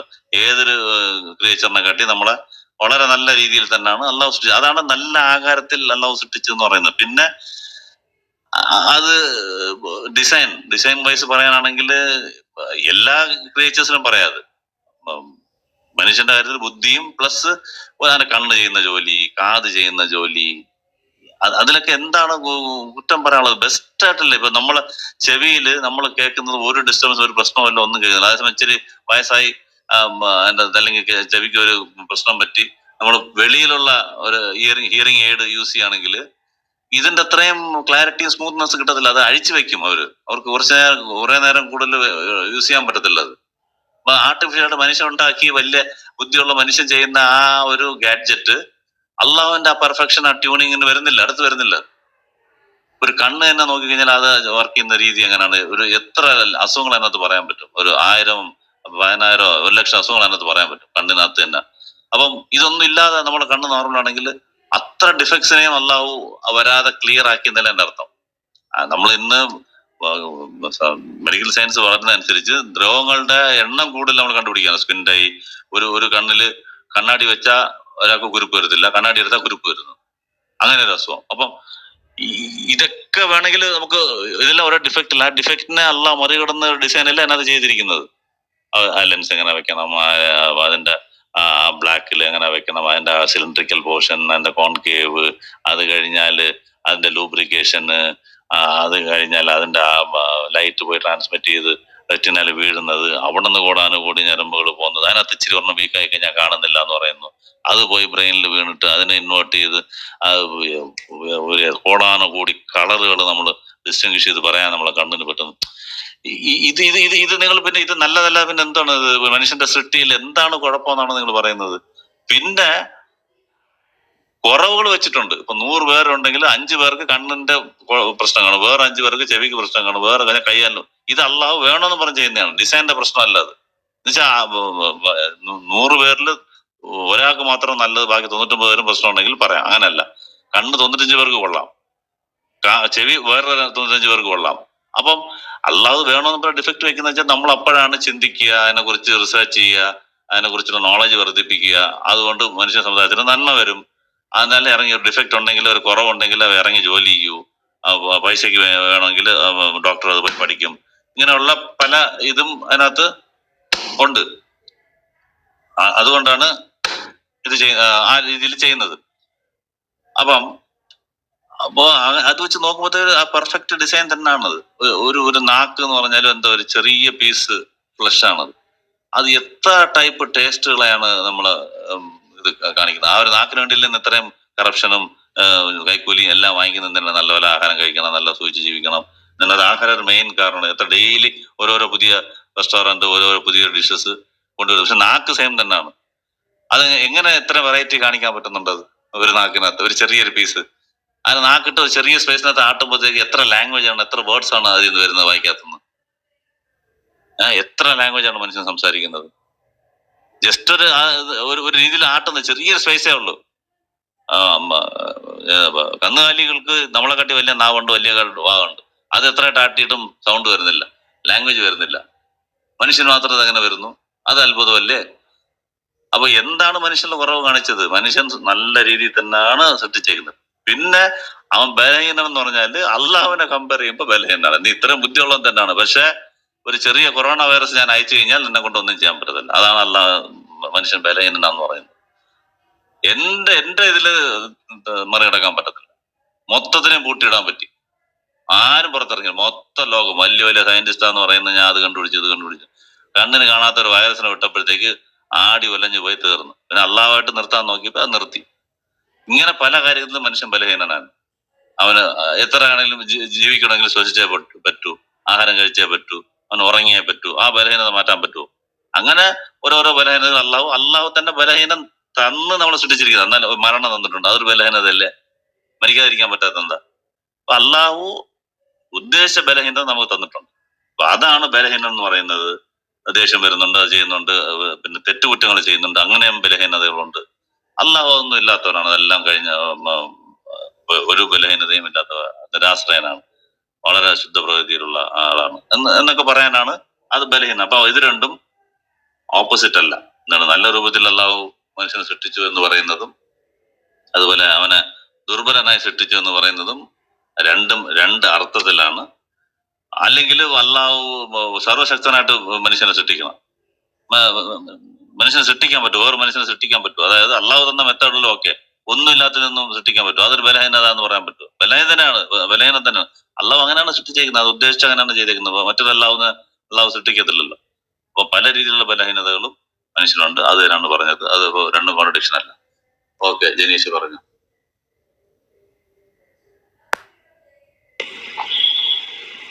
അതെ, ഏറ്റവും പെർഫെക്റ്റ് ആയിട്ട് തന്നെ അല്ല എല്ലാ മനുഷ്യരെയും സൃഷ്ടിച്ചു. അതോടൊപ്പം തന്നെ ഏറ്റവും വീക്കാണ് അവരെന്നുള്ളത് നമുക്ക് കാണിച്ചു തരികയും ചെയ്യണം. അത് കോൺട്രാക്ട് അല്ല, അത് സത്യാവസ്ഥ പറഞ്ഞു തരികയാണെ ഉൾക്കൊള്ളുന്നവർക്ക് മനസ്സിലാക്കുവാൻ വേണ്ടിയിട്ട്. അത് എടുത്തു നോക്കിയാൽ തന്നെ നമുക്ക് മനസ്സിലാകും, ചുറ്റോടും നോക്കിക്കഴിഞ്ഞാൽ തന്നെ മനസ്സിലാകും. അല്ലാണ്ട് അത് ഖുർആനിലെ വൈകല്യമോ അല്ലെങ്കിൽ തെറ്റോ അല്ല എന്നുള്ളതാണ് ഇതിൽ നിന്ന് നമുക്ക് മനസ്സിലാക്കാൻ പറ്റുന്നത്. ഏറ്റവും അള്ളാഹുവിന്റെ റസൂലായിട്ട് പറഞ്ഞു വിട്ടതാണ് മൂസാ നബി അലൈഹി സ്വലാമിനെ. ഫിറഔൻ അദ്ദേഹത്തിനെ ബുദ്ധിമുട്ടിച്ച് അദ്ദേഹത്തിന്റെ നാവിനടക്കം പ്രശ്നം കൊടുത്തു. എന്നിട്ട് അള്ളാഹു അദ്ദേഹത്തിന് കുൻ ഫയക്കൂൻ എന്ന് പറഞ്ഞിട്ട് സംഭവം മാറ്റാൻ പറ്റുന്നേ ഉള്ളൂ. പക്ഷെ ആ ബലഹീനതയോടെ തന്നെ അള്ളാഹ് അദ്ദേഹത്തിനെ കൊണ്ട് ഈമാൻ ഇസ്ലാമും വളർത്തി. അതന്നെയാണ് ഇതിലും പറയാനുള്ളത്. അള്ളാഹു ഏറ്റവും പെർഫെക്റ്റ് ആയിട്ടാണ് സൃഷ്ടിച്ചിട്ടുള്ളത്, ഏറ്റവും പെർഫെക്റ്റ് ആയിട്ടാണ് അതോടെ തന്നെ ദുർബലവും ആക്കിയിട്ടുള്ളത്. ഓക്കെ, ഇനി അടുത്തൊരു പറയുന്നത്, ഇതെല്ലാരും ക്രിസ്തകൾ പറയുന്ന ഒരു നബിയുടെ കാര്യങ്ങൾ മുഴുവൻ നേടിയെടുക്കാൻ വേണ്ടിയിട്ടാണ് ഈ ഖുർആൻ എഴുതിയത്. അടുത്തത് സുല്ലമ്മയുടെ വായിൽ നിന്ന് വരാമെന്ന് എനിക്കറിയാൻ വയ്യ. എത്രത്തോളം പോവാന്ന് വിചാരിക്കരുത്. താഴത്ത് ഒരു ഇസ്ലാമിന്റെ ബേസിക് കാര്യങ്ങള് അറിയാവുന്ന ആരെങ്കിലും ഇത് പറയുമോ? നബിയുടെ എല്ലാ കാര്യങ്ങളും ബേസിക് കാര്യങ്ങൾ അല്ലാണ്ട് ദിലീപ് സാർ ബേസിക് കാര്യങ്ങൾ പോയിട്ട് ഒരു സുല്ലമിനെ പോലത്തെ ഒരാള് പറഞ്ഞാൽ ഒരു റസൂലിന് ശേഷം പല ഗോത്രങ്ങളും പല മനുഷ്യരുടെ ഇതും കണ്ടിട്ടുണ്ട്, വൈകല്യങ്ങളും എന്താ പറയുക ആഗ്രഹങ്ങളും ഒക്കെ കണ്ടിട്ടുണ്ട്. റസൂലിന്റെ 40 മുതൽ 63 വയസ്സ് വരെയുള്ള ജീവിതം എടുത്തു നോക്കുകയാണെങ്കിൽ തന്നെ ഒരു മനുഷ്യന് വേണ്ട വൃത്തികേടുകളൊന്നും അദ്ദേഹം ചെയ്തിട്ടില്ല, അല്ലെങ്കിൽ അദ്ദേഹത്തിന്റെ കാര്യത്തിന് വേണ്ടിയിട്ട് ഒന്നും ചെയ്തിട്ടില്ല. എങ്ങനെ വേണമെങ്കിലും റസൂലിന് ജീവിക്കാമായിരുന്നു. ഇവിടെ തന്ത്രങ്ങൾ വിട്ടിട്ടും ദൈവികത പറഞ്ഞുകൊണ്ടും നമ്മളെ ചുറ്റുപാട് നോക്കി തന്നെ നമുക്ക് കാണാൻ പറ്റും ആൾക്കാരുകൾ എങ്ങനെയാണ് അവിശ്വാസത്തെ കൊണ്ട് അവർ ജീവിക്കുന്നുള്ളത്. ആ ഒരു ജീവിതവും റസൂലിന്റെ ജീവിതവും വെച്ച് കമ്പയർ ചെയ്ത് നോക്കുന്നതാണ് നമുക്ക് കാണാൻ പറ്റും റസൂൽ എത്ര ബുദ്ധിമുട്ടായിട്ടാണ് ആക്കിയിട്ടുള്ളത്. കൂടെയുള്ള സ്വഹാബിമാരുടെ സംസാരത്തിൽ നിന്നും ഹദീസുകളിൽ നിന്നും ഭാര്യമാരെടുത്തു നിന്നും ഇബാദത്തിലാണെന്ന് തന്നെ എത്രത്തോളം കഠിനവും വളരെയധികം തന്നെ സിംപിൾസിറ്റി ഉള്ള ജീവിതമായിരുന്നു. അല്ലാണ്ട് റസൂലിന്റെ ഒരു കാര്യസാധ്യത്തിന് വേണ്ടിയിട്ട് മുതലെടുത്തുവിട്ട് ഇത് പോവുകയാണെന്നുണ്ടെങ്കിൽ നമ്മളുടെ ചുറ്റുപാട് നോക്കിയാൽ മതി. ലാസ്റ്റ് ഒരു 10 വർഷം ലാസ്റ്റ് ഒരു വർഷത്തിന്റെ ഉള്ളിലുള്ള ഒരു സെയിൻസിന്റെ ഈ വരുന്ന ആൾ ആൾക്കാരുടെ ഇത് നോക്കിയിട്ട് നമുക്ക് കാണാൻ പറ്റും. അവരുടെ ഈ വിശ്വാസം അല്ലെങ്കിൽ ദൈവികത പറഞ്ഞുകൊണ്ട് ഏത് മതത്തിലാണെന്നുണ്ടെങ്കിലും നമുക്ക് കാണാൻ പറ്റും. ഈവൻ ഇസ്ലാമിലടക്കം മുസ്ലിം ആണെന്ന് പറഞ്ഞുകൊണ്ട് ആൾക്കാരെ തെറ്റിദ്ധരിച്ചുകൊണ്ട് പല രീതിയിലും ചെയ്യുന്ന ആൾക്കാരുണ്ട്. ഔലിയാക്കളാണെന്ന് പറഞ്ഞുകൊണ്ടൊക്കെ പല രീതിയിലും അവരുടെ ജീവിതത്തിന്റെ പല ഫ്രൂട്ട്ഫുൾനെസ് അവർ ചെയ്യുന്നുണ്ട്. പക്ഷെ റസൂൽ ഒരിക്കലും അങ്ങനെ ചെയ്തിട്ടില്ല. സാന്ദർഭികമായിട്ട് അപ്പത്തെ എന്തെങ്കിലും കാര്യങ്ങൾ കഴിച്ചലാക്കി പോകുവാൻ വേണ്ടിയിട്ടാണ് ഒരായത്തിറക്കുന്നതെന്നൊക്കെ പല ആൾക്കാരും പറഞ്ഞിട്ടുണ്ട്. അതിലൊന്നും ഒരു അടിസ്ഥാനമില്ല എന്നുള്ളത് നമുക്ക് വെറും അദ്ദേഹത്തിന്റെ ജീവിതത്തിൽ ആ ഒരു പോഷൻ നോക്കിയാൽ തന്നെ, അദ്ദേഹത്തിന്റെ ജീവിതം നടന്നുകൊണ്ട് പോയത് നോക്കിയാൽ തന്നെ നമുക്ക് മനസ്സിലാകും. അതെ അതെ അതെ. അപ്പം അടുത്തത് അതാണ് സുല്ലമി പറയുന്ന വാദം. അതായത് അദ്ദേഹത്തിന്റെ കാര്യങ്ങൾ മുഴുവനും നേടിയെടുത്തു എന്നുള്ളത്. ഇത് ഒരിക്കലും ഒരു സുല്ലമിയെ മതം പഠിച്ച ആൾ പറയാൻ പാടില്ല. നമുക്ക് പ്രസംഗികൾക്ക് പറയാം, മറ്റാൾക്കാർക്ക് പറയാന്നുള്ളത് ഓക്കെ, അവർക്ക് ഇത് അറിയത്തില്ല എന്താന്നുള്ളത്. അവർ ജസ്റ്റ് കിട്ടുന്ന റെഫറൻസ് വെച്ചിട്ട് അവർ പറയുന്നു. ഇത് പ്രവാചകനെ കുറിച്ച് പഠിച്ച ഒരാൾ ഇത് പറയാന്നതിൽ എത്രത്തോളം അവരുടെ മനസ്സ് കടുത്തുപോയി എന്നുള്ളതാണ് മനസ്സിലാക്കേണ്ടത്. ശരി, എന്താണ് നേടിയത് മതം കൊണ്ടിട്ട്? ഈ മതം പറയുന്നതിന് മുമ്പേ 40 വയസ്സിൽ ലാ ഇലാഹ ഇല്ലല്ലാഹ് എന്ന് പറയുന്നു. അല്ലാഹു ഈ പ്രപഞ്ചത്തിന് ഒരു സൃഷ്ടാവ് മാത്രമേ ഉള്ളൂ, നിങ്ങൾ ആ സൃഷ്ടാവിനെ മാത്രം ആരാധിക്കുക എന്ന് പറഞ്ഞു. അതിനുശേഷം എന്താണ് ഉണ്ടായത്? ഇത് ആൾക്കാരെ വെറുപ്പിക്കുന്ന ഒരു തത്വമാണ്. ആൾക്കാരെ അല്ലാതെ സമ്പാദിക്കാനോ സുഖലോലുപത ഉണ്ടാവാനോ ഉള്ള കാര്യമല്ല ഇത്. ഇത് പറഞ്ഞാൽ അടി മേടിക്കും എന്നുള്ളത് ഉറപ്പാണ്, അവിടെ നിന്ന് ഓടിക്കും എന്നുള്ളത് ഉറപ്പാണ്. വറക്ക ബിൻ നൗഫൽ അത് ക്ലിയർ ആയിട്ടൊന്ന് പറഞ്ഞു. ഇത് ഇത് ഇത് ഇപ്പം വന്നിരിക്കുന്നത് ആ വഹി, നീ പോയി ആൾക്കാരുടെ അടുത്ത് പറഞ്ഞാൽ നിന്നെ ഈ നാട്ടിൽ നിന്ന് പുറത്താക്കും. അപ്പൊ വളരെ ആശ്ചര്യത്തോടുകൂടി പ്രവാചകൻ തിരിച്ചു ചോദിക്കും ആൾക്കാർക്ക്, എന്നെ ആണോ അവർ പുറത്താക്കുക? ചില ഒരിക്കലും ചിന്തിച്ചു പോലും നോക്കാൻ പറ്റില്ല. അത്രയ്ക്ക് സർവ്വസമ്മതനാണ് അവരുടെ അടുത്ത്. എന്ത് പറഞ്ഞ എന്ത് വന്ന വഴക്ക് വന്നാലും നീതി വന്നാലും വിശ്വസിച്ച് ഏൽപ്പിക്കുന്ന സാധനമാണ്. എല്ലാം പ്രവാചകനാണ് അവർ ഏൽപ്പിക്കുക. അങ്ങനെയുള്ള എന്നെ അവർ ഈ നാട്ടിൽ നിന്ന് പുറത്താക്കും. അപ്പൊ ഈ എന്താണ് ഈ മെസ്സേജിന്റെ എന്താ പ്രശ്നം എന്നുള്ളത് വറക്കായിക്കറിയാം. പഴയ വേദങ്ങൾ വായിക്കുന്നതുകൊണ്ട് ഈ ഏകത്വം പോയി ഒരു ദൈവമേ ഉള്ളൂ, നിങ്ങൾ ആരാധിക്കുന്ന ഒന്നും ദൈവമല്ല എന്ന് പറഞ്ഞാൽ അവിടെ എന്ത് റിസൾട്ട് ഉണ്ടാവും എന്നുള്ളത് മുൻ വേദങ്ങൾ വായിച്ചുകൊണ്ട് വറക്കായിക്കറിയാം. നബി മുൻ വേദങ്ങളൊന്നും വായിക്കാത്തതുകൊണ്ട് അതറിയത്തില്ല. അപ്പം അത് പറയുമ്പോൾ ആശ്ചര്യപ്പെടുകയാണ്, ഞാൻ എന്നെ എങ്ങനെ അവർ പുറത്താക്കും എന്നുള്ള രീതിയിൽ ചോദിക്കുന്നുണ്ട്. അപ്പൊ അവരൊക്കെ പറയും, ഞാൻ ആ സമയത്തും കൂടെ അവിടെ ഉണ്ടെങ്കിൽ അവിടെ ജീവിച്ചിട്ടുണ്ടെങ്കിൽ ഞാൻ നിങ്ങൾക്ക് സപ്പോർട്ടായിട്ട് നിൽക്കും എന്ന് പറയുന്നുണ്ട്. അപ്പം ഞാൻ പറഞ്ഞു വന്നത്, ഈ ഐഡിയോളജി സുഖലോലഭ ആഗ്രഹിക്കുന്ന ഒരാൾ പറയുന്ന ഐഡിയോളജി അല്ല ഇത്. അൺലെസ് മോളിൽ നിന്ന് കമാൻഡ് ചെയ്യപ്പെട്ടിട്ടുണ്ടെങ്കിൽ മാത്രമേ ഇത് പറയത്തുള്ളൂ. ഒരു ദൈവമേ ഉള്ളൂ എന്ന് പറഞ്ഞാൽ തീർച്ചയായിട്ടും അവിടുത്തെ ആൾക്കാർ റിവോൾട്ട് ചെയ്യും.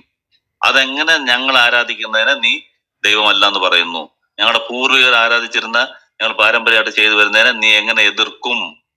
അത് തന്നെ അവിടെ സംഭവിച്ചു.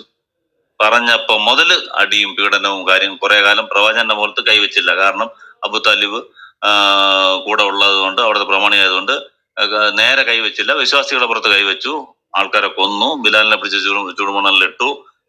ഇത് എന്തുകൊണ്ട്? ഇത് പറഞ്ഞുകൊണ്ട് ഈ ലോകത്തിന് ഒരു രക്ഷിതാവേ ഉള്ളൂ, ഒരു ദൈവമേ ഉള്ളൂ, ആ രക്ഷിതാവിനെ മാത്രമേ നിങ്ങൾ ആരാധിക്കാവൂ എന്ന് പറഞ്ഞപ്പോ മുതല്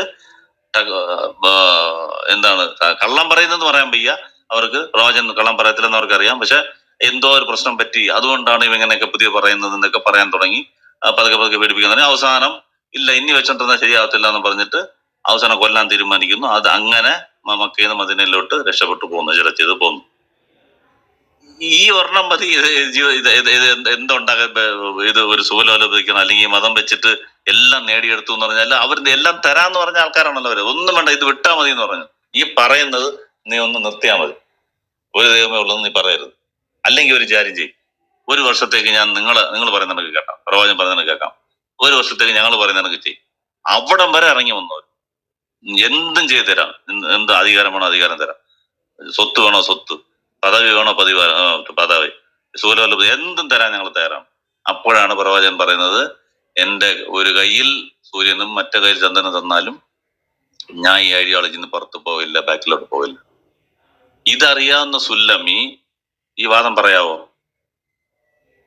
നമുക്ക് അത്ഭുതപ്പെട്ട് വിഷമം വരികയാണ്. എങ്ങനെ ഇത് പറയാൻ പറ്റും? അറിയാത്ത ഒരാൾ പറഞ്ഞാൽ ഓക്കെ, ഈ മതത്തെ കുറിച്ച് അറിയാത്ത ഒരാൾ പുറത്തുനിന്ന് വിമർശിക്കാൻ വേണ്ടി മാത്രം ഗ്രൂപ്പുകൾ നടത്തുന്ന ആൾക്കാർ പറഞ്ഞാൽ നമുക്ക് മനസ്സിലാക്കാം, ഓക്കെ, അവരുടെ ഇതില് അങ്ങനെയാണ് അവർക്ക് പറഞ്ഞു കൊടുക്കുന്നത്. അവർ എതിർക്കാൻ വേണ്ടി കുറച്ച് കാര്യങ്ങൾ ഇങ്ങനെ പറഞ്ഞു നടക്കുന്നതാണ്. പക്ഷെ ഇത് അറിയാവുന്ന ആള്, നബിയെ കുറിച്ച് പഠിച്ച ആള് ഇത് പറയാൻ പറ്റുമോ, ഇത് പറയാൻ കൊള്ളാവോ, ഇത് എങ്ങനെ, ഇത് ഇത്രയും അപ്പൊ മൂടി മറക്കുകയല്ലേ. അപ്പൊ ഇത്രയും മനസ്സിലാക്കിയിട്ടും ഇത് മറച്ചു വെച്ചിട്ടാണ് ഈ വാദം വെക്കുന്നത്. ശരി, അള്ളാഹുവിന്റെ ഖുർആൻ അവർക്ക് കണ്ണുണ്ടെന്നുണ്ടെങ്കിലും അവര് എന്ന് പറയുന്ന രീതിയിലോട്ട് പോകുന്നത്. ചില കാര്യങ്ങൾ അവർക്ക് കൺമുമ്പിലുണ്ടെങ്കിൽ അവർ കാണില്ല, അവർ മനസ്സിലാക്കില്ല. അവിടെയും അവരുടെ സംശയങ്ങളിലോട്ട് അവർ പോവുകയാണ്. എവിടാണ് ആഴക്കടലിന്റെ ഇരുട്ടൊക്കെ വരുന്നത്? ആഴക്കടലിന്റെ ഇരുട്ടൊക്കെ കൈ വെച്ചാൽ പോലും അവൻ കാണില്ല എന്ന് പറയുന്നത് കൺമുമ്പിലോട്ട് അവൻ കാണുന്നില്ല. എന്ത് ആയിട്ടാണ് അത് ചേരുന്നതെന്ന് നോക്കിയത്. ഈ കൺമുമ്പിൽ അവർക്ക് ചരിത്രം അറിയാം, പക്ഷെ അവർ കാണുന്നില്ല. അതിനെതിരായിട്ട് അവർ പറയുന്നത്. ഇതിന്റെ റീസൺ എന്താ? അവര് നിഷേധികളാണ്. സത്യനിഷേധികളുടെ മനസ്സിന്റെ ഉപമ പറഞ്ഞാണിത്. സത്യനിഷേധികളുടെ മനസ്സ് എങ്ങനെ ഇരിക്കും എന്ന് പറഞ്ഞാൽ അവരുടെ മനസ്സിലുള്ള ഇരുട്ടിന്റെ ഉപമ പറഞ്ഞത് അതിന് ഏറ്റവും വലിയ എക്സാമ്പിൾ സുല്ലമിയാണ്. സുല്ലമി തെളിയിച്ചിരിക്കുകയാണ് ആയത് ദൈവികമാണ്. ഇത് വേറെ രീതിയിൽ തെളിയിക്കേണ്ട ആവശ്യമില്ല. അവൾ നേരെ ആഴക്കടൽ ആയത്ത് പെർഫെക്റ്റ് ആണ്, അള്ളാഹു പറഞ്ഞത് കറക്റ്റ് ആണ്. ഒരു മനുഷ്യന്റെ മനസ്സ്, നിഷേധിയുടെ മനസ്സ് കൂരിരുട്ടില് കൈ അടുത്ത് വെച്ചാൽ പോലും കാണാൻ പറ്റാത്ത രീതിയിൽ അവന്റെ കടലിൽ കാണത്തില്ല എന്ന് പറയുന്ന പോലെ ഇവന്റെ മനസ്സ് ഇരുട്ടായി നേരെ മുമ്പിലുള്ളത് കാണുന്നില്ല സുല്ലമി. ഇങ്ങനെയുള്ള ജീവിതം. ഓക്കെ, നല്ലൊരു പോയിന്റാ പറഞ്ഞത്. അപ്പം ഈ ആദർശം പറയുന്നതിന് മുമ്പേ ആ മക്കാലത്തിന്റെ ഏറ്റവും വലിയ പണക്കാരനായിരുന്നു പ്രവാചകൻ. ഇത് പറഞ്ഞപ്പോ മുതല് അടിയും പീഡനവും എല്ലാം 10 വർഷം 13 വർഷം മക്കയില്. അത് കഴിഞ്ഞിട്ട് പ്രവാചകനായി മദീനയിൽ വന്നപ്പോഴോ മദീനയിൽ 13 വർഷവും ഏറ്റവും താഴ്ന്ന നിലയിലാണ് ജീവിച്ചത്. ആഹാരം 3 ദിവസം അടുപ്പിച്ച് കഴിച്ചിട്ടില്ല. ഞാൻ എല്ലാം നേടാൻ വേണ്ടി ഖുർആൻ ഇറക്കിയെന്ന് പറഞ്ഞ ആളാ ആര്? സുല്ലമി. 3 ദിവസം അടുപ്പിച്ച് ആഹാരം കഴിച്ചിട്ടില്ല. 3 മാസം അടുപ്പെരിയത്തില്ല. അപ്പൊ ചോദിക്കുന്നു ഇബ്നു അബ്ബാസ്, പിന്നെ എന്താണ് കഴിക്കുന്നത് നിങ്ങൾ? അത് 2 കറുത്ത സാധനങ്ങൾ, അതായത് കാരക്കയും വെള്ളവും, ഇത്രേ ഉള്ളൂ. ഇത് വെച്ചിട്ടാണ് ഞങ്ങള് കുടുംബം ഓടുക. എടുക്കാമായിരുന്നു പൈസ, സക്കാത്ത് കുമിഞ്ഞുകൂടി കിടക്കുമായിരുന്നു. അതായത് വന്ന് ചോദിക്കുന്ന ഒരുപാട് ഹദീസുകൾ കാണാം. ഓരോ ഒട്ടകത്തിൽ ഒരു ഗ്രാമവാസി വന്നിട്ട് മുഹമ്മദ് എന്ന് പറയുമ്പോഴത്തേക്ക് 2 ലോഡ് ഒട്ടകം ആണ്. 2 ലോഡ് എന്ന് പറഞ്ഞാൽ ഇന്നത്തെ ഒരു ലോറിയാണ്. 1 ലോറി ഒട്ടകം നിറച്ച് അവന് സാധനം കൊടുത്തുവിടും. ബൈത്തുൽ മാലില് ഗവൺമെന്റ് ട്രഷറിയില് സാധനങ്ങൾ നിറഞ്ഞ് കവിയാണ്. അതിൽ നിന്ന് എനിക്ക് എടുക്കാൻ പാടില്ല, എനിക്ക് ഹറാമാണ്. ഇതാണ് നേടിയത് ഹിമ്മതം കൊണ്ട്. തന്റെ കാര്യങ്ങൾ നേടിയെന്ന് പറഞ്ഞത് സക്കാത്തിലുള്ള മുതല് എനിക്ക് ഹറാമാണ്. എന്തുകൊണ്ടത് പറഞ്ഞു പ്രവാചകൻ? അത് എടുത്തിരുന്നെങ്കിൽ സുഖമായിട്ട് ജീവിക്കായിരുന്നു. അത് മാത്രം പറഞ്ഞാൽ മതി. അങ്ങനെ ആയത്തിറക്കാൻ എന്താ പാട്? എനിക്ക് മാത്രമല്ല, എന്റെ സന്തതി പരമ്പരകൾ ഇന്നുവരെ ജീവിച്ചിരിക്കുന്നുണ്ടെങ്കിൽ അവർക്ക് പൊതു സ്വത്ത് ഹറാമാണ്, സക്കാത്ത് ഹറാമാണ്. പറയുക മാത്രമല്ല, അതിൽ പെർഫെക്റ്റ് ആയിട്ട് നിലനിൽക്കുകയും ചെയ്തു എന്നുള്ളതാണ്. അപ്പോൾ ഒരു ഹദീസ് കാണാം, ആ പള്ളിയുടെ മുമ്പിൽ അല്ലെങ്കിൽ ആ വീടിന്റെ ഫ്രണ്ടിലാണ് സക്കാത്തിന്റെ സാധനങ്ങളൊക്കെ കുന്നുകൂട്ടിയിടുക. ഈന്തപ്പഴം അതിൽ നിന്ന് കളിച്ചുകൊണ്ടിരിക്കുമ്പോൾ ഹസൻ പോയിട്ട് ഒരു ഈന്തപ്പഴം എടുത്ത് വായിലിടാൻ പോകും. അത് കണ്ടിട്ട് ഓടി വന്ന് ആ പയ്യന്റെ വായിൽ വിരലിട്ട് എടുത്ത് കളഞ്ഞിട്ട് തുപ്പ് എന്ന് പറഞ്ഞ് എടുത്ത് കളയും. എന്നിട്ട് പറയും, നിനക്ക് അറിയത്തില്ല ഇത് നമുക്ക് നമ്മുടെ കുടുംബത്തിനും ഇത് സക്കാത്ത് ഹറാമാന്ന് നിനക്ക് അറിയത്തില്ല. ഇത്ര സത്യസന്ധതയായിട്ട് ജീവിച്ച് കാണിച്ച ഒരു മനുഷ്യൻ പറഞ്ഞതിൽ അങ്ങനെ തന്നെ. മരിച്ചതിന് ശേഷം ഫാത്തിമ ബി വന്നിട്ട് ആ സ്വത്ത് ചോദിക്കുന്നുണ്ട്, ഞങ്ങളുടെ പിതാവിന്റെ സ്വത്ത് താന്ന്. അബൂബക്കർ കൊടുത്തില്ല. അനന്തരാവകാശം നോക്കില്ല. നബി വിട്ടുപോയത് ഗവൺമെന്റിനോട്ട് അറ്റാച്ച് ചെയ്യും. ആ കൂടെ ഉണ്ടായിരുന്ന ഒരു ചെറിയ സ്ഥലമായിരുന്നു, അത് അറ്റാച്ച് ചെയ്തു. ഗവൺമെന്റ് തരാൻ പറ്റും, കഷ്ടപ്പെട്ടുകൊണ്ടിരുന്ന ആള്. ഇങ്ങനെ ജീവിച്ച ഒരു മനുഷ്യനെ കണ്ടിട്ട് എല്ലാം നേടി തന്റെ ആവശ്യത്തിന് വേണ്ടി നേടിയ ഒരു സുല്ലമി പറയുകയാണെങ്കിൽ ആഴക്കടലിന്റെ ആ ഇരുട്ടിന്റെ മനസ്സ് അതേപോലെ ഉണ്ടായി എന്ന് പറഞ്ഞാൽ യാതൊരു തെറ്റുമില്ല. ഇങ്ങനെ ഒരുപാട് പറയാൻ പറ്റും. നിങ്ങൾ ഒരു കാര്യം ചെയ്ത് സെപ്പറേറ്റ് ആയിട്ട് നമ്മൾ ചെയ്തിട്ടുണ്ട്. സുലോലഭമായ ജീവിതം പ്രവാചകൻ ആഗ്രഹിച്ചു എന്നുള്ളതിന് നമ്മൾ മുകളിൽ കാണിച്ചിരിക്കുന്ന പ്രവാചകന്റെ സവിശേഷ ഗുണങ്ങൾ എന്ന് പറഞ്ഞൊരു പ്ലേ ലിസ്റ്റ് ഉണ്ട്. അതിനകത്ത് പോയി കഴിഞ്ഞാൽ ഒരു ടോപ്പിക് അതാണ് ചെയ്തിരിക്കുന്നത്. അത് കൂടാതെ പ്രവാചകൻ ആണെന്നുള്ളതിന്റെ ഓരോരോ അദ്ദേഹത്തിന്റെ ഗുണങ്ങൾ ഒരു 18 വീഡിയോ നമ്മൾ ചെയ്തിട്ടുണ്ട്. നിങ്ങൾ അത് നോക്കുക. ഇത് പറഞ്ഞാൽ ഇങ്ങനെ നീണ്ടു പോകും. അത് തന്നെ. അപ്പം ചുരുക്കി പറഞ്ഞാൽ അദ്ദേഹത്തിന്റെ സ്വന്തം കാര്യത്തിന് വേണ്ടിയിട്ട് ഒരിക്കലും ഇത് ചെയ്തിട്ടില്ല. ചെയ്യണമായിരുന്നെങ്കിൽ സക്കാത്തിൽ നിന്ന് എടുക്കണമായിരുന്നു, നല്ല സുഖിച്ച് ജീവിതം ജീവിക്കണമായിരുന്നു, ഇല്ലായിരുന്നു. 10 സൈസിലുള്ള മുറിയേ ഉള്ളൂ, ഒരു സാധനവും ഇല്ല. വിട്ടേച്ച് പോയതിനകത്ത് ഒന്നുമില്ല, കുറച്ച് മാവ് മാത്രമേ വീട്ടിലുണ്ടായിരുന്നു മരിക്കുമ്പോ. ഒരു യഹൂദന്റെ അടുത്ത് പോയി പടച്ചട്ട പണയം വെക്കേണ്ട ഒരു പ്രസിഡന്റ്, ഒരു സ്റ്റേറ്റ്, ഒരു വലിയ അറേബ്യൻ പെനിൻസുലയുടെ വലിയ പ്രസിഡന്റ് അവിടെ ജീവിക്കുന്നത് ഒരു യഹൂദന്റെ വീട്ടിൽ പോയിട്ട് കുറച്ച് ഗോതമ്പിന് വേണ്ടിയിട്ട് ഇത് വിലയാധാരമായിട്ട് വെച്ചു. ഞാൻ തിരിച്ച് പൈസ തരുമ്പോൾ തന്നാൽ മതി, അവസാനം വരെ അത് എടുക്കാതെ മരിച്ചുപോയി. ഇത്രയ്ക്കും സത്യസന്ധത തെളിയിച്ച് കാണിച്ച ഒരു മനുഷ്യനെയാണ് സുല്ലമി പറയുന്നത് അത് സ്വന്തം കാര്യത്തിന് വേണ്ടി നേടിയെടുത്തത്. ഒരു കാര്യം കൂടെ പറയാം, അത് പലരും കേൾക്കാത്തായിരിക്കും. ഈ സക്കാത്ത് പിരിക്കാൻ പോകുമല്ലോ, സക്കാത്ത് പിരിക്കാൻ പോകുമ്പോ അതിന്റെ ഒരു ഷെയർ അവർക്ക് കൊടുക്കാന്നുണ്ട്. ഖുർആനിൽ തന്നെ ആയത്തുണ്ട്. സക്കാത്ത് കടമയായ ആൾക്കാര് ഈ പോയി കളക്ട് ചെയ്ത് സക്കാത്ത് ടാക്സ് കളക്ടേഴ്സ് അവർക്ക് ഈ സക്കാത്തിൽ നിന്ന് കൊടുക്കാന്നുണ്ട്. അപ്പൊ അബൂ റാഫി എന്നും പറഞ്ഞ ഒരു അടിമ പ്രവാചകൻ ഉണ്ടായിരുന്നു. ആ അടിമ റിലീസ് ചെയ്തു. പക്ഷെ അത് വേറെ റൂൾ എന്താന്ന് വെച്ചാല്, അങ്ങനെ നമ്മൾ റിലീസ് ചെയ്ത ഒരു അടിമ ഉണ്ടെങ്കിൽ ആ അടിമ മരിച്ചു കഴിഞ്ഞാൽ ആ വിട്ടേച്ച് വന്ന സ്വത്ത് പഴയ യജമാനിൽ വരും. അതും ഒരു റൂൾ ഇസ്ലാമിലുണ്ട്.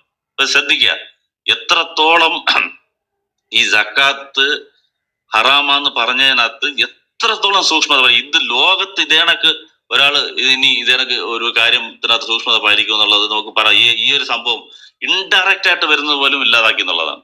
അപ്പം സംഭവം എന്താന്ന് വെച്ചാല്, സക്കാത്ത് കളക്ട് ചെയ്യാൻ രണ്ട് സഹാബിമാരെ ഏൽപ്പിക്കുന്നു. അവർ കളക്ട് ചെയ്യാൻ പോകുമ്പോഴത്തേക്ക് അവർ അബൂ റാഫി വന്ന് വിളിക്കുന്നുണ്ട്, താങ്കൾ ഞങ്ങളുടെ കൂടെ വരൂ, സക്കാത്ത് കളക്ട് ചെയ്യാൻ പോവാം. അപ്പൊ അബൂ റാഫി വന്ന് പെർമിഷൻ ചോദിക്കുന്നു പ്രവാചകന്റെ അടുത്ത്, ഞാനും അവരോട് പോകട്ടെ? അപ്പൊ പറഞ്ഞു വേണ്ട. പോയ പ്രശ്നം എന്താന്ന് വെച്ചാല് ആ സക്കാത്തിന്റെ സ്വത്ത് അബൂ റാഫിക്ക് വരും.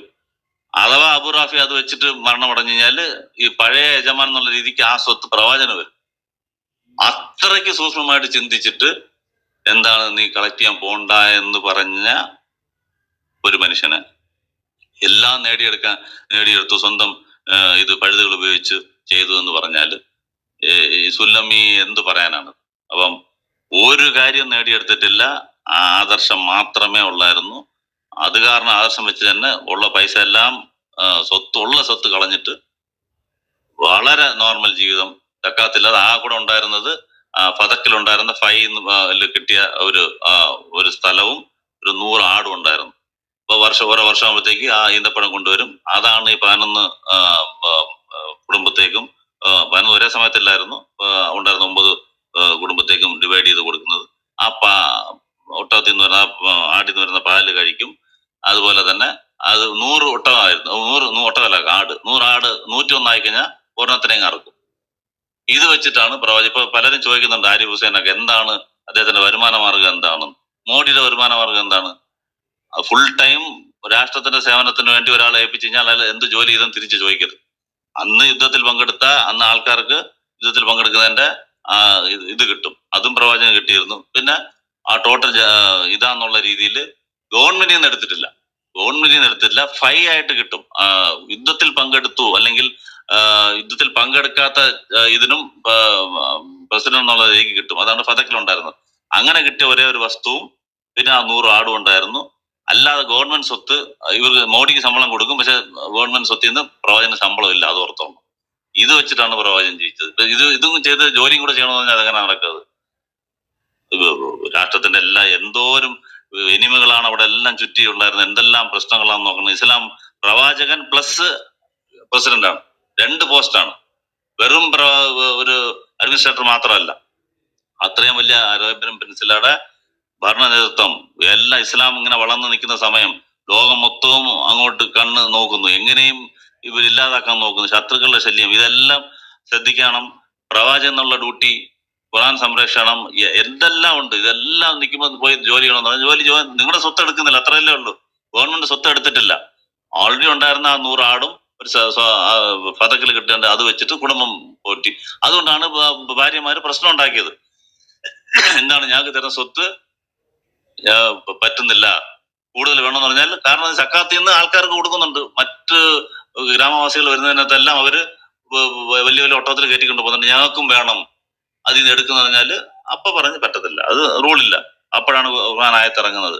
എന്താണ് നിങ്ങൾക്ക് ഈ ഭൂമിയിലെ ലോകമാണ് സുഖസൗകര്യങ്ങൾ വേണമെന്നുണ്ടെങ്കിൽ ഞാൻ നിങ്ങൾക്ക് വിവാഹമോചനം തരാം, ഡൈവോഴ്സ് തരാം, നിങ്ങൾ പുറത്തുപോയി മറ്റൊരാളെ കല്യാണം കഴിച്ചാൽ അപ്പൊ നിങ്ങൾക്ക് കിട്ടും, സക്കാത്തിൽ നിന്ന് കിട്ടും. അതല്ല എന്റെ കൂടെ ജീവിക്കണമെന്നുണ്ടെങ്കിൽ നിങ്ങൾ എന്ത് ചെയ്യുക, ആഖിറത്തിന് മാത്രം അള്ളാഹുവിന്റെ തൃപ്തിയും നിങ്ങൾക്ക് ഹിയർ ആഫ്റ്റർ ഇതിനു ശേഷമുള്ള ആ ലോകമാണ് വേണമെങ്കിൽ നിങ്ങൾ എന്റെ കൂടെ ജീവിക്കുക. ഒരു ഭാര്യയും വിട്ടുപോയില്ല, മതി ഞങ്ങൾക്ക് ഇത് ഇവിടുത്തെ സുഹൃത്തുക്കളിൽ വേണ്ട, അത് മതി എന്ന് പറഞ്ഞ് കൂടെ തന്നെ ജീവിച്ചു. അപ്പം ആ ക്യാരക്ടറും അവിടെ നിന്ന് പ്രൂവ് ചെയ്യാം. ഒരുപാട് ആംഗിളിൽ പറയാൻ പറ്റും. ജസ്റ്റ് ഷോർട്ട് ചെയ്യാം. ഇതും സുല്ലമി പറഞ്ഞ കാര്യം അതും ശരിയല്ല. ഭാവിയിലുള്ള പാവവും മുമ്പുള്ള പാവവും പുറത്തു കൊടുത്തു, അതൊരു അടുത്ത ക്വസ്റ്റ്യൻ ആണ് സുല്ലമിയുടെ. അതെങ്ങനെ പുറത്തു കൊടുത്തു, എന്തുകൊണ്ട് പുറത്തു കൊടുത്തു? ഒന്നും ചെയ്യത്തില്ല എന്നുള്ളതുകൊണ്ട്. സാധാരണ ആധ്യാത്മിക നേതാക്കൾ എന്താന്ന് വെച്ചാല് പറയാ, ഞാൻ പറയുന്ന കാര്യങ്ങളും പൂജയും ആരാധനയൊക്കെ നിങ്ങൾ ചെയ്തോളാം, എനിക്ക് ഇതിന്റെ ഒന്നും ആവശ്യമില്ല എന്നാണ് പറയുന്നത്. പ്രവാചകൻ മാത്രമേ ഉള്ളൂ നിങ്ങളെ എക്സ്ട്രാ ആരാധന എനിക്കുണ്ടെന്ന് പറഞ്ഞത്. നമുക്ക് 5 നേരം നിസ്കാരം ആണെങ്കിൽ പ്രവാചകന് നൈറ്റ് ഉള്ള നിസ്കാരം നിർബന്ധമാണ്. അപ്പൊ ആൾക്കാർ ചോദിക്കുന്നത് എന്തിനാണ് ഇത്രയും നീട്ടിയൊക്കെ നിസ്കരിക്കുന്നതെന്ന്. അപ്പൊ ഞാൻ നന്ദിയുള്ള ഒരു അടിമ ആവണ്ടേ? ബാക്കിയുള്ളവരെക്കാട്ടി കൂടുതൽ ആരാധന ചെയ്തു, കൂടുതൽ തെറ്റിൽ നിന്ന് മാറി നിന്നു, കൂടുതലായിട്ട് പെർഫെക്റ്റ് ആയിട്ട് ജീവിച്ചു. അങ്ങനെ ഉള്ളപ്പോ അള്ളാഹു മുമ്പാവും പിൻപാവും പുറത്തു കൊടുത്തു. പുറത്ത് ചെയ്യത്തില്ല എന്നുള്ള ഉറപ്പുണ്ട്, ചെയ്ത് കാണിച്ചില്ലേ? അവസാനം മരിക്കുന്നതിന് 2-3 ദിവസം മുമ്പ് വളരെ അവശനായിരിക്കുമ്പോ പോലും ആൾക്കാരെ തോളിൽ കൈവച്ച് പള്ളിയെ വന്ന് നിസ്കരിച്ചിരുന്നു. അള്ളാഹു എനിക്കെല്ലാം പുറത്തു വന്നു, ഞാൻ നിസ്കരിക്കേണ്ട ആവശ്യമില്ല, ഞാൻ നോമ്പ് വയ്ക്കേണ്ട ആവശ്യമില്ല, എനിക്കിതെന്റെ ആവശ്യമില്ല, നിങ്ങൾക്കാണ്, ഞാൻ ഓൾറെഡി പെർഫെക്റ്റ് ആണ്. അങ്ങനെ പറഞ്ഞോ? പുറത്തു വന്നുകൊണ്ട് എന്ത് ചെയ്തില്ല. അവരെക്കാട്ടി കൂടുതലേ ആരാധന ചെയ്ത, കൂടുതലാണ് അള്ളാഹുവിന് ഭയപ്പെട്ടത്. എന്നെക്കാളും അള്ളാഹുവിന് ഭയപ്പെടുന്ന ആരുണ്ട് നിങ്ങളിൽ? അവരുടെ തന്നെ ചോദിച്ചു. അപ്പം അതും നിക്കത്തില്ല. പിന്നെ വേറെ കുറെ പറയുന്നത് എന്താണ്, അള്ളാഹു കാവൽ എന്താണ് പാലസ്തീനിൽ നടക്കുന്നത് വെച്ചിട്ട് അള്ളാഹു സംരക്ഷിക്കുന്നില്ല, ഖുറാനില് സംരക്ഷിക്കുന്നുണ്ട്, അള്ളാഹു റബ്ബുൽ ആലമീനാണ് അങ്ങനെ എന്നൊക്കെ പറയുന്നത്. എന്തുകൊണ്ട്? ഇതൊന്നും ആരും ഒരു പണ്ഡിതൻ ചോദിക്കുന്ന ചോദ്യങ്ങളല്ല ഇത്. അതായത് നബിയുടെ കാലത്ത് അവർ പീഡിപ്പിക്കപ്പെട്ടില്ല. നബി ആയതുകൊണ്ട് എല്ലാ പീഡനങ്ങളിൽ നിന്നുള്ള ഒഴിവാക്കിയ ഇല്ല, കഷ്ടപ്പെട്ടു. ചോദിച്ചു സഹാബാക്കള്, എങ്ങനെ, എത്ര ദിവസം, എത്ര നാൾ ഇനി ഈ പീഡനം ഞങ്ങൾ അനുഭവിക്കണം, അള്ളാഹുവിന്റെ സഹായം എപ്പോ വരും? അവര് 13 വർഷക്കാലത്ത് ചോദിച്ചുകൊണ്ടിരുന്നു. അപ്പൊ പറഞ്ഞു, മുൻകഴിഞ്ഞ നബിമാർകൾ, മുൻകഴിഞ്ഞ സമുദായങ്ങള് അവർ ഇതിനെക്കാട്ടി വളരെ ക്രൂരമായി പീഡിപ്പിക്കപ്പെട്ടു. ഇരുമ്പ് ചീപ്പുകൾ കൊണ്ട് അവരുടെ ദേഹം കീറപ്പെട്ടു, കുഴിക്കകത്ത് ഇറക്കി വെച്ച് തലയിൽ മാത്രം വലി വെച്ച് അവർ കല്ലെറിയപ്പെട്ടു. അവര് എന്ത് ചെയ്തു? അള്ളാഹുവിന്റെ അള്ളാഹുവിന്റെ സഹായം എപ്പോ വരും എന്നവർ പ്രാർത്ഥിച്ചു. അത് വെച്ച് നോക്കുമ്പോൾ നമുക്ക് ഒന്നും അല്ല എന്നാണ് നബി പഠിപ്പിച്ചത് അവരെ. അപ്പം ഇതൊന്നും ഈ ലോകത്ത് നടക്കുന്ന പീഡനം ഒന്നും ഒരു പീഡനം അതല്ല സംരക്ഷണം എന്ന് പറയുന്നത്. അല്ല, സംരക്ഷിക്കുകയും ചെയ്തു. അതേസമയം ബദറിൽ 313, ഓപ്പോസിറ്റ് സൈഡില് 1000 പേര് ജയിച്ചില്ലേ? അവിടെ അള്ളാഹു സഹായിച്ചു.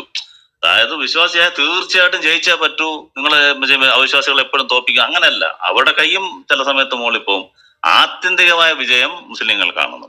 ആ ജഡ്ജ്മെന്റ് ഡേയില് ഇതിനെല്ലാം കണക്ക് തീർക്കും എന്താന്നുള്ളത്. ഇവിടെ ചിലപ്പോൾ ചില സമയത്ത് അവർക്ക് കൊടുക്കും, ചില സമയത്ത് നമുക്ക് കൊടുക്കും. നമ്മൾ ആ സ്റ്റെഡ് ഫാസ്റ്റ് ആയിട്ട് നിൽക്കുന്നുണ്ടോ ഇല്ലയോ, നമ്മൾ ആ പരീക്ഷ നിൽക്കുന്നോ ഇല്ലയോ എന്നുള്ള, അത് നിൽക്കുന്നുണ്ടല്ലേ പലസ്തീനുകൾ.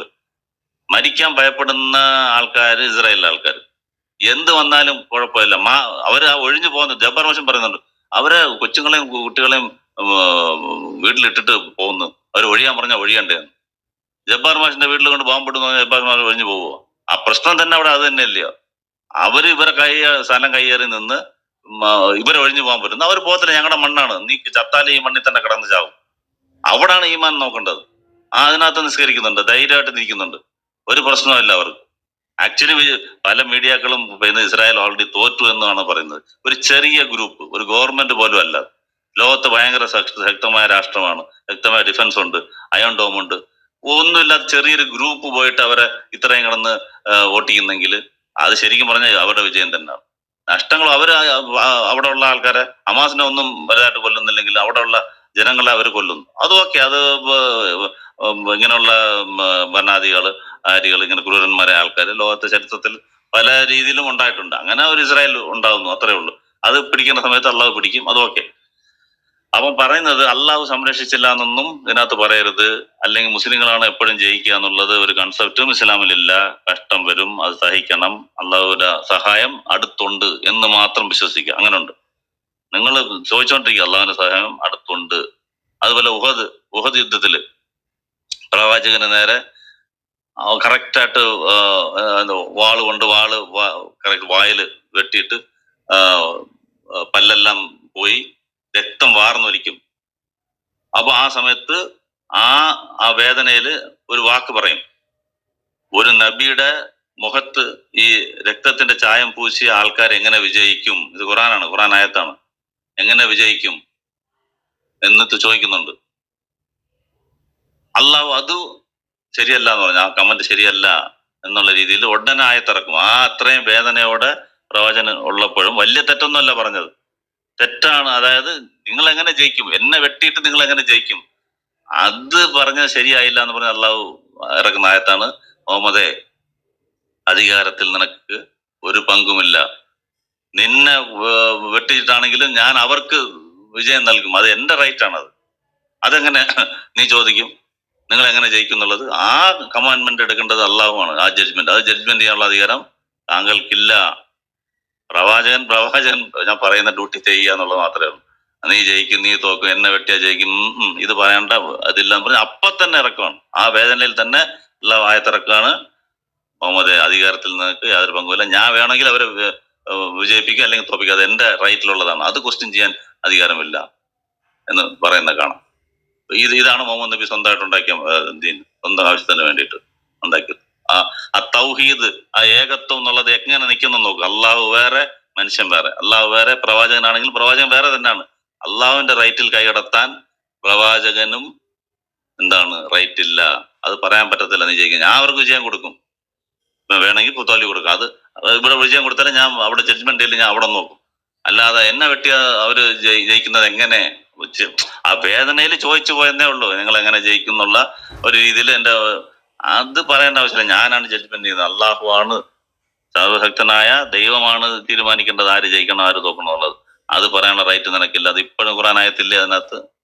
അപ്പൊ അതുകൊണ്ട് അവിടെയും സുല്ലമ്മിയുടെ ആ ചോദ്യം ശരിയല്ല. എന്തുകൊണ്ട് അള്ളാഹു നിങ്ങളെ രക്ഷിക്കുന്നില്ല, ബാക്കി ആൾക്കാരാണല്ലോ ജയിക്കുന്നത് എന്നുള്ളത്. അത് അള്ളാഹുവിന്റെ തീരുമാനമാണ്. അല്ലാതെ വേറൊരു ആംഗിൾ നോക്കിയാലും അത് ചെറിയൊരു ഗ്രൂപ്പ് വെച്ചിട്ട് ഇസ്രായേലിനെ ഇത്രയും വെള്ളം കുടിപ്പിച്ചത് തന്നെ വലിയൊരു കാര്യം തന്നെയാണ്. പിന്നെ ഏതാണ്ടായെന്ന് പറയുന്നത് അല്ലേ ജനീഷ്? എല്ലാം ആയാ? ഞാന് ബാക്കി ഓർക്കുന്നില്ല, ചില കാര്യം ഏകദേശം ആയിട്ടുണ്ടെന്ന് തോന്നുന്നു.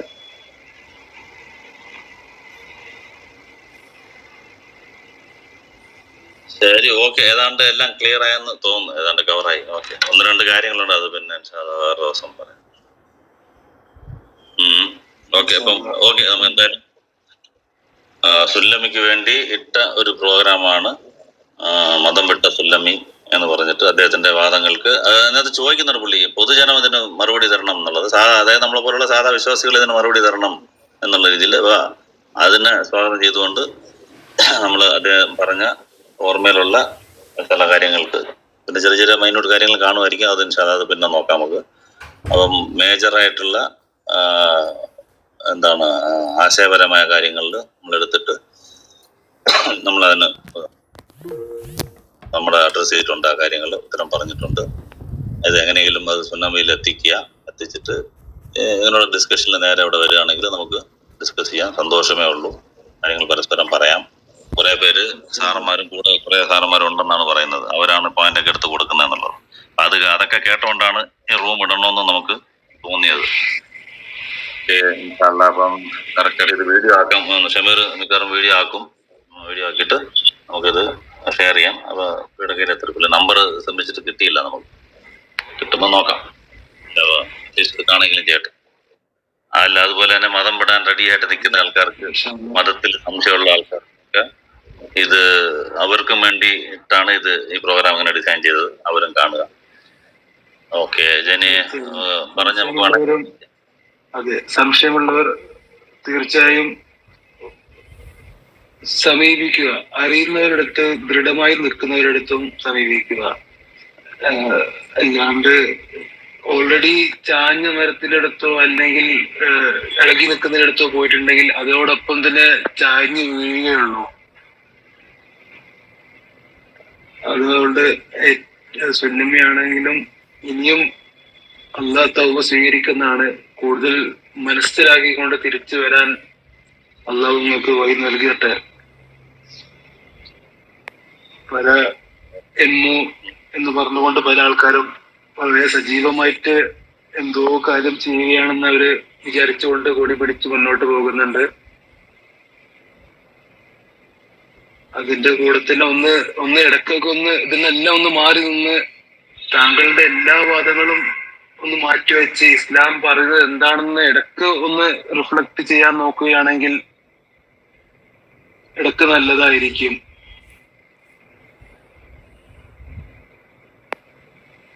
അതാണ് എനിക്ക് അവസാനമായിട്ട് പറയാനുള്ളത്. അതെ, ഓക്കെ. എന്തായാലും ജനീഷ് എന്റെ കൂടെ ഒന്ന് സപ്പോർട്ട് ചെയ്യുന്ന നന്ദി. അതുപോലെ താഴെ ഒന്ന് കേട്ട എല്ലാവർക്കും നന്ദി പറയുന്നു. എന്തായാലും ഇന്നലെ കുറെ ആൾക്കാരുണ്ടായിരുന്നു, ഇന്ന് ആര് വെച്ച് നോക്കുമ്പോൾ ആളും കുറവാണ്. കുഴപ്പമില്ല, നമുക്കത് വീഡിയോ ആക്കാം. ഇൻഷാല്ലാ വസീമിനും അതേപോലെ എല്ലാം വന്ന് സഹകരിച്ച എല്ലാവർക്കും നന്ദി. എല്ലാവരും കണ്ടതിൽ സന്തോഷം. ഓക്കെ, അപ്പൊ നമ്മളിത് വൈൻഡപ്പ് ചെയ്യാണ്. റൂം ക്ലോസ് ചെയ്യാം. അസ്സലാമു അലൈക്കും.